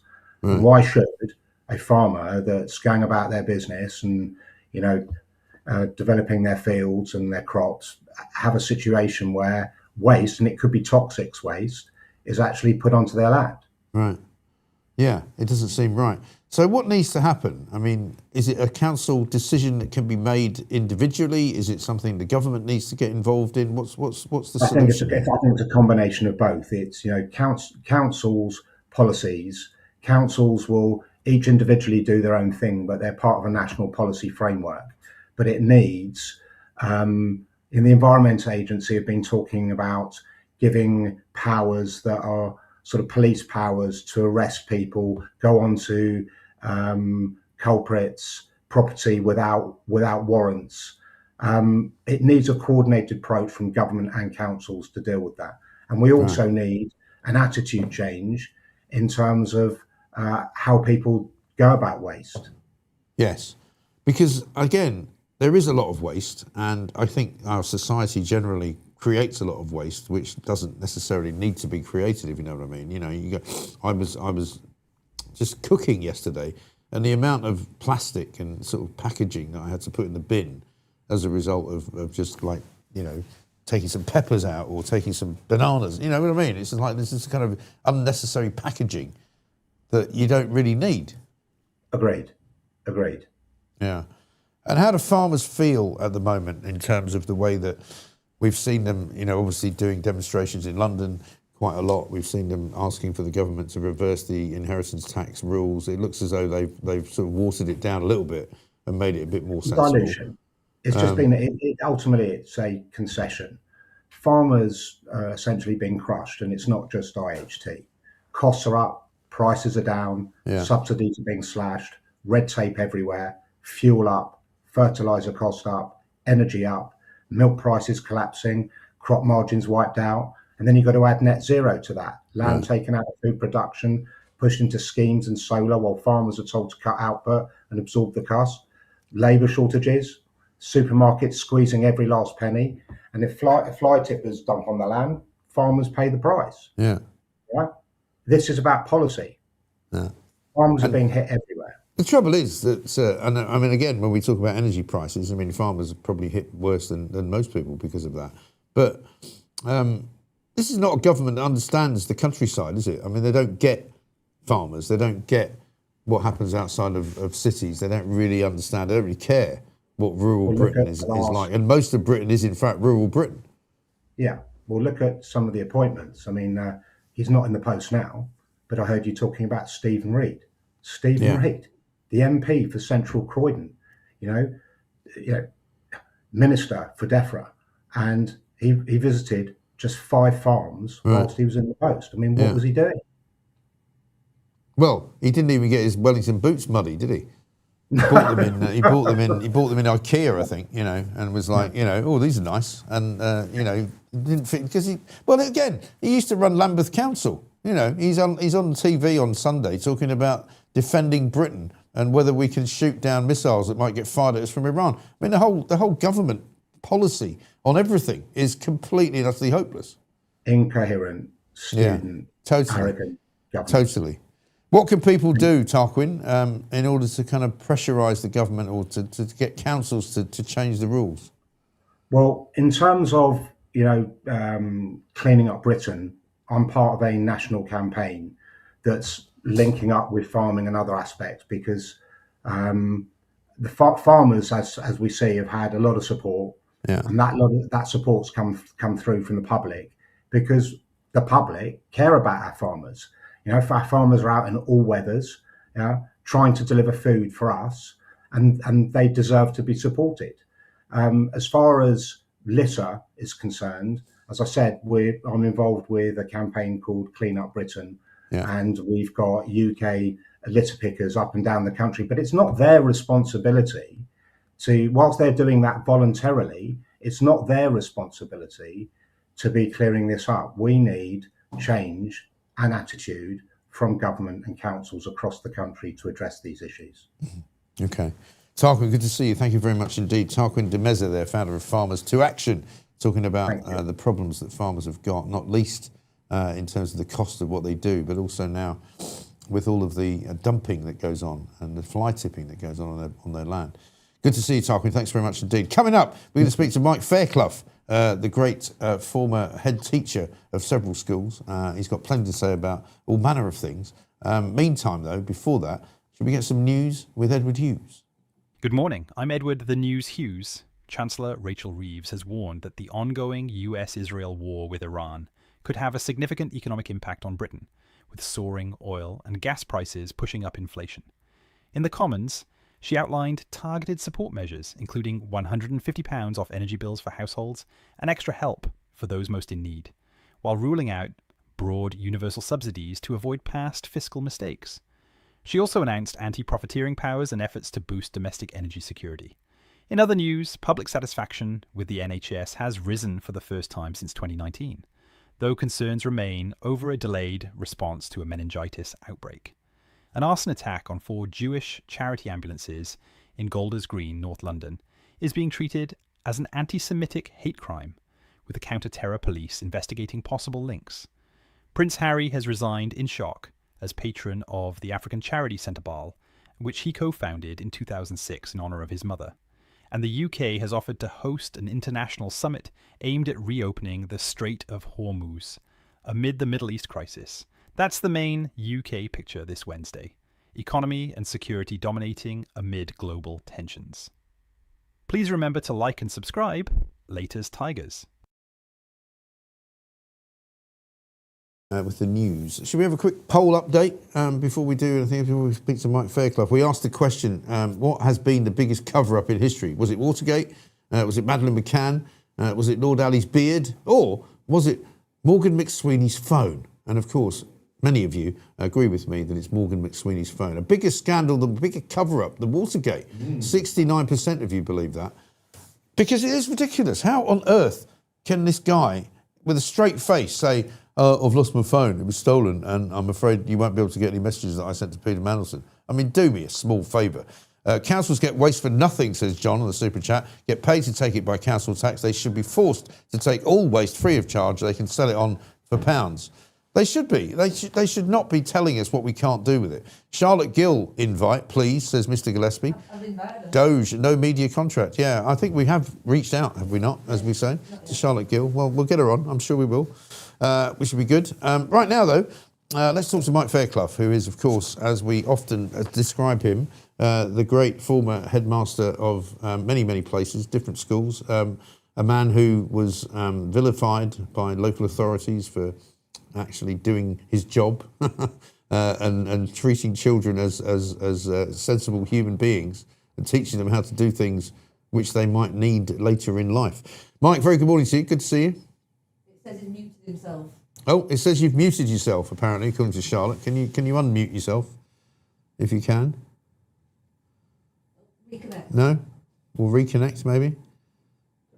We'll get you sorted, don't worry. Morning no longer watch Dan because of his adverts, says John. Well, we have adverts. I mean, the thing is, the thing about being in the space that we're in, and we call it the space, the independent space, is that we do have to actually charge not you, but somebody, in order to run the business. So we need adverts to keep us going, to pay for the likes of Pooch and Charlotte, who don't unbelievably work for nothing. Why would they? And so we need your support. And also, as much as you can, if you can send us super chats, that helps. If you can subscribe to the YouTube channel, that helps. If you can join up to the Substack as well, where we're going to do the second edition, by the way, coming up this weekend, of Ask Mike. You can ask me any question you like, and either me or Ziggy will answer it. One of us will. This from James. You need one of the old blackboard easels in the background to display things like the heron painting. This could be moved as necessary. Okay then, James. Maybe somebody could send us an easel. No. See, if I asked to send us an easel, we'll get about 20. Yeah. No. Just joined you, Mike. It's my birthday today, so I had to lay in. Happy birthday to me. From Tribute. Very well played, yeah. Although I must say, I'm not in favour of those people who take a day off for their birthday, you know, as if you're 10. We got Mike Fairclough back, I think. Should we try again?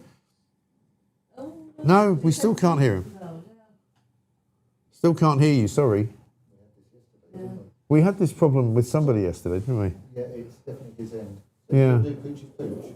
Should we do, yeah, let's try and get Mike back because I really want to talk to him. But we can do Pooch's Pooch in the meantime. This is, of course, our daily spot where if you love dogs the way we do, you'll get a little bit of a kick out of this.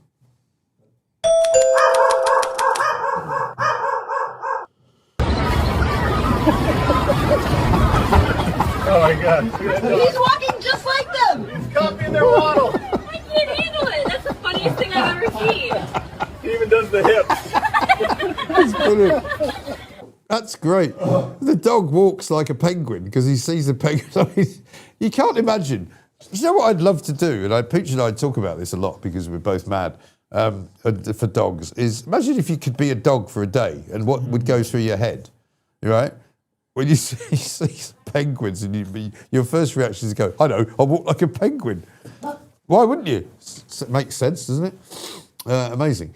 We're going to come back to the Mike Fairclough, hopefully, conversation. Heron of the day, can we do that? Or I can open some more mail. I've got some post here.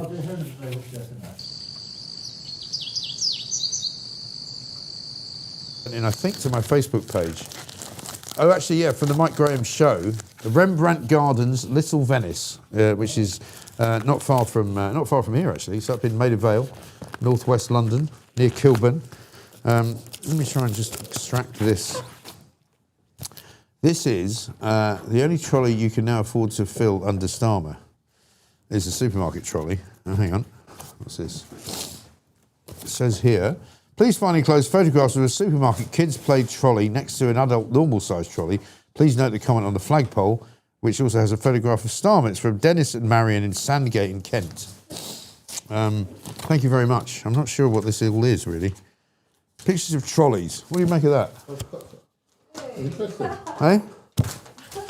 There's another card. Not a sign of Boris Johnson, by the way. Dennis and Marion is... I love this, but I don't...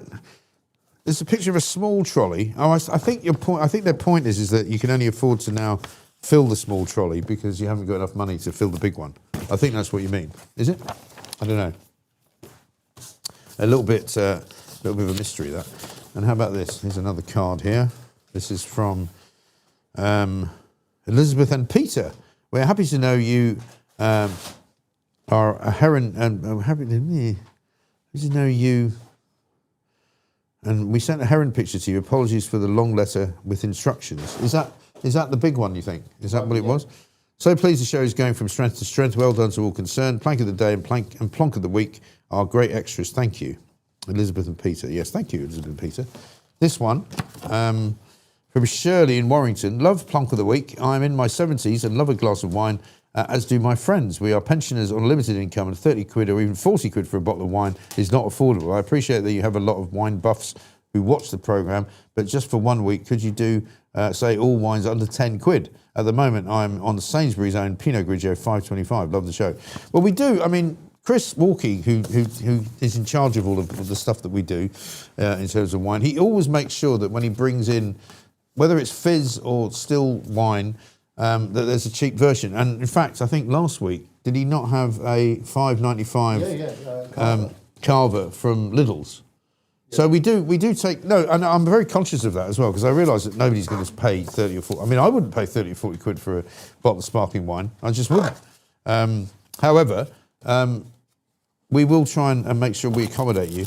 Dear Mike, thank you for your brave move to YouTube. I never miss your programme. I noted that you complimented Anne Widdecombe on her owl pin, and I thought you might like this from Harriet in Scotland. And it's a heron pin.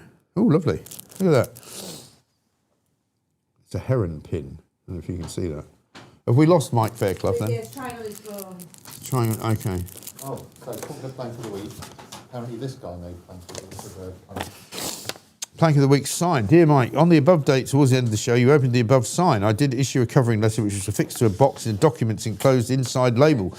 The letter did not follow the box contents. You stated that Rachel commissioned the said sign, but you don't know who actually made the sign. Well, Mike, I don't know who Rachel is, and I did not know that she commissioned it, but it was actually me who made the sign after I saw the sign you already have just states plank. I've also supplied a couple of photos taken in my workshop to verify that I am the person who made this for your brilliant show. I love your show, and I've waited 2 weeks for your Mike Sack to open this live on your show. There, it's done. Yeah, no, you're absolutely right, and thank you very much indeed. This is from Anthony White in Lancashire, back up in Lancashire. Yes, that plank of the week, which is this one here, is not the same one that Rachel sent, I don't believe. I think that was a different one. So the thing is, we've now got about 3 of these. So this is the one that you sent, and this is the one from Backup in Yorkshire from Anthony White. So Anthony, thank you very much for that. This is the one that Rachel sent in because I think she had this one made by one of her friends. And then that's another one that we had. So we've got like 3 planks of the week. So listen, Anthony, I'm sorry if we misinterpreted and gave you the wrong impression. But basically, yes, you made that one. So thank you for that. This one was the one that Rachel supplied. So all credit to both of you, I think. Thank you very much. And this week we've got Dan Wootton, Lois Perry, I think is going to be on, and who's the third? Russell Quirk. Okay, so we're going to try and do it all down the line as well, if we can do that, because last week we had a bit of a problem. Emma Wolf was meant to be on, but she couldn't figure out how to log in with the online scenario. So We apologise for that. For more common sense, change in Germany, or common sense and change in Germany. Is it Germany and the UK? I don't know. Not sure about that. Anyway, listen, there's so much more to talk about. We could talk about it for the rest of time. Are we going to try Mike Fairclough again? Hopefully be able to say it. Okay. I've also got this today from Colin, who I think is the same Colin who sent us in a load of ideas for various different polls, because he's got these, right? Could I suggest a few topics for your daily survey, he says, right? Here's this one. What would be the ultimate mission impossible? I might ask you this, right? Because you can come up with another one. Walk up Mount Everest backwards. You can't walk up Mount Everest backwards. I mean, have you seen Mount Everest? Well, people die going up there. Survive a trip to Mars and back. Solve the answers to life, the universe and everything. Find a UK petrol station owned and run by someone whose first language is English. Or, here's one, and this is my suggestion, find Morgan McSweeney's phone. All right? 2, what is the most unlikely thing to ever happen? All religions to agree as to who is the right God. I think we did this one. Yeah. Donald Trump to make it up with Hillary Clinton. We did do that one, didn't we? The next one, number 3, the day after the next general election, what should be the first thing that Reform does? Form a coalition with the monster raving Looney Party. Instruct HMRC to collect Angela Rayner's tax underpayment. Find the French nation 100 billion euros for every dinghy full of young men that enters UK waters. Appoint David Lammy as the new mastermind presenter. That's not bad. And this one, if Keir Stasi announced that he was resigning, would you dance around the room with elation, check with all news outlets that it was really true, fear that Mad Millipede would be his successor, wake up and realise you were having that fantasy dream again? These are all good. And we're always willing to accept any suggestion that you may have. Oh yeah, this we got for a while ago. Oh, you've just found the card. Okay. I mean, you have to admit, and we have to admit that we're a very small operation here. There's a lovely little plaque there, right, the Mike Graham Show, which was sent in, and we weren't sure by whom, but we've now discovered whom. And this is from Mr. Burgess in Hampshire. To the Mike Graham Show, I'm a huge fan of your show and love what you're doing. Every day I watch your show on YouTube. On Saturday I watch Plank of the Week. And on Sunday I enjoy Plonk of the Week. Even though I don't drink, I enjoy that show. Keep doing what you're doing because you do it very well. And this is all sent to Mike and the team at the Mike Graham Show. I hope you like the tile and the stand of your logo. I thought you may like it in your studio. I also sent you the international clock and the world map with pins. So this guy's a real trooper. Yeah. So he sent us the world map with pins. Oh, wow. Right? Which is so useful. And also the international clock. Did he? Yeah. Well, back with pins is hidden at the moment. Can you not see it? Move it. I'll be out. Oh, because I put it behind me, that's why. Yeah. Pooch is walking into the... they're not allowed to see him. Don't show me your face. There he is. He's like the Sting. Also enclosed some stickers to reinforce the security of the gum on the envelope. All right. Please find enclosed stamped addressed envelope for a bumper sticker to replace your Talk TV one currently on my vintage mini convertible. But I'll be very happy to send you I've got, there you go. Yeah, I will send you one today, forthwith. In fact, if you got one over there, we'll just stick it in there and I can just post it. Here we go. And you can show it there. Look, there it is, live. Mike Graham Show. There's not many of these left now, by the way. If you want one, should we stick up the address? Can you do that, Charlotte?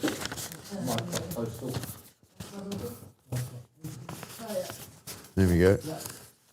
Yeah, there you go. Mike Graham Show, PO Box 257 Battle, East Sussex, TN33 3FS is the thing. I don't think I need the reinforcement there actually, because it looks as though it's all going well. And your name is Graham, it looks like. Wilhelmina L.L. Graham in Leicester. Very nice. Nice part of the world, that. Leicester. We're going to try Mike Fairclough tomorrow. Okay. We've got Carol Decker coming on tomorrow, I think, haven't we? Because Carol's coming to the live show on May the 6th, which you can still buy tickets for on Ticketmaster, should you wish to. Oh, that's Mike Fairclough's book on John Mappin, yeah. We're supposed to be getting John Mappin on at some point, are we? I don't know whether we are. Are we trying? Are we trying for him? Yeah, we spoke to Mike about this before, Mike Fairclough. Top man. Anyway, listen, don't worry about it. You can't always operate the machinery of communication, which is what we do here. Here's what we'll finish with, though. We've done Pooch. Pooch is Pooch. We've done Heron of the Day. Yesterday, we told you about the story on the front page of The Sun about Bob Monkhouse, because apparently some of his jokes upset people at the BBC, so they had to pull a couple of BBC shows that featured him. My favourite joke, I think, of his that they quoted was that my wife's such a bad cook, she uses a smoke alarm as a timer, which is brilliant. Here's a little clip, have a look. You look so good from up there on the stage. I thought you wouldn't mind if I came down and had a slightly closer look. Thank you. Hello. What's your first name? Veronica. Veronica. I'll call you Vera. Leave the knickers off. I love your hair.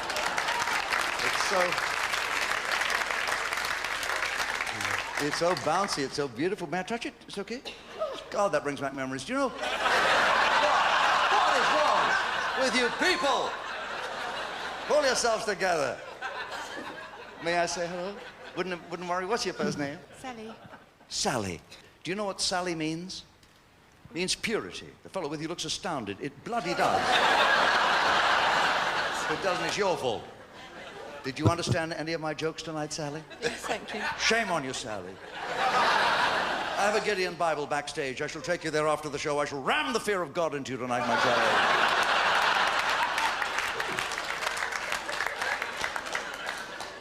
Chance to be a fine thing, he says.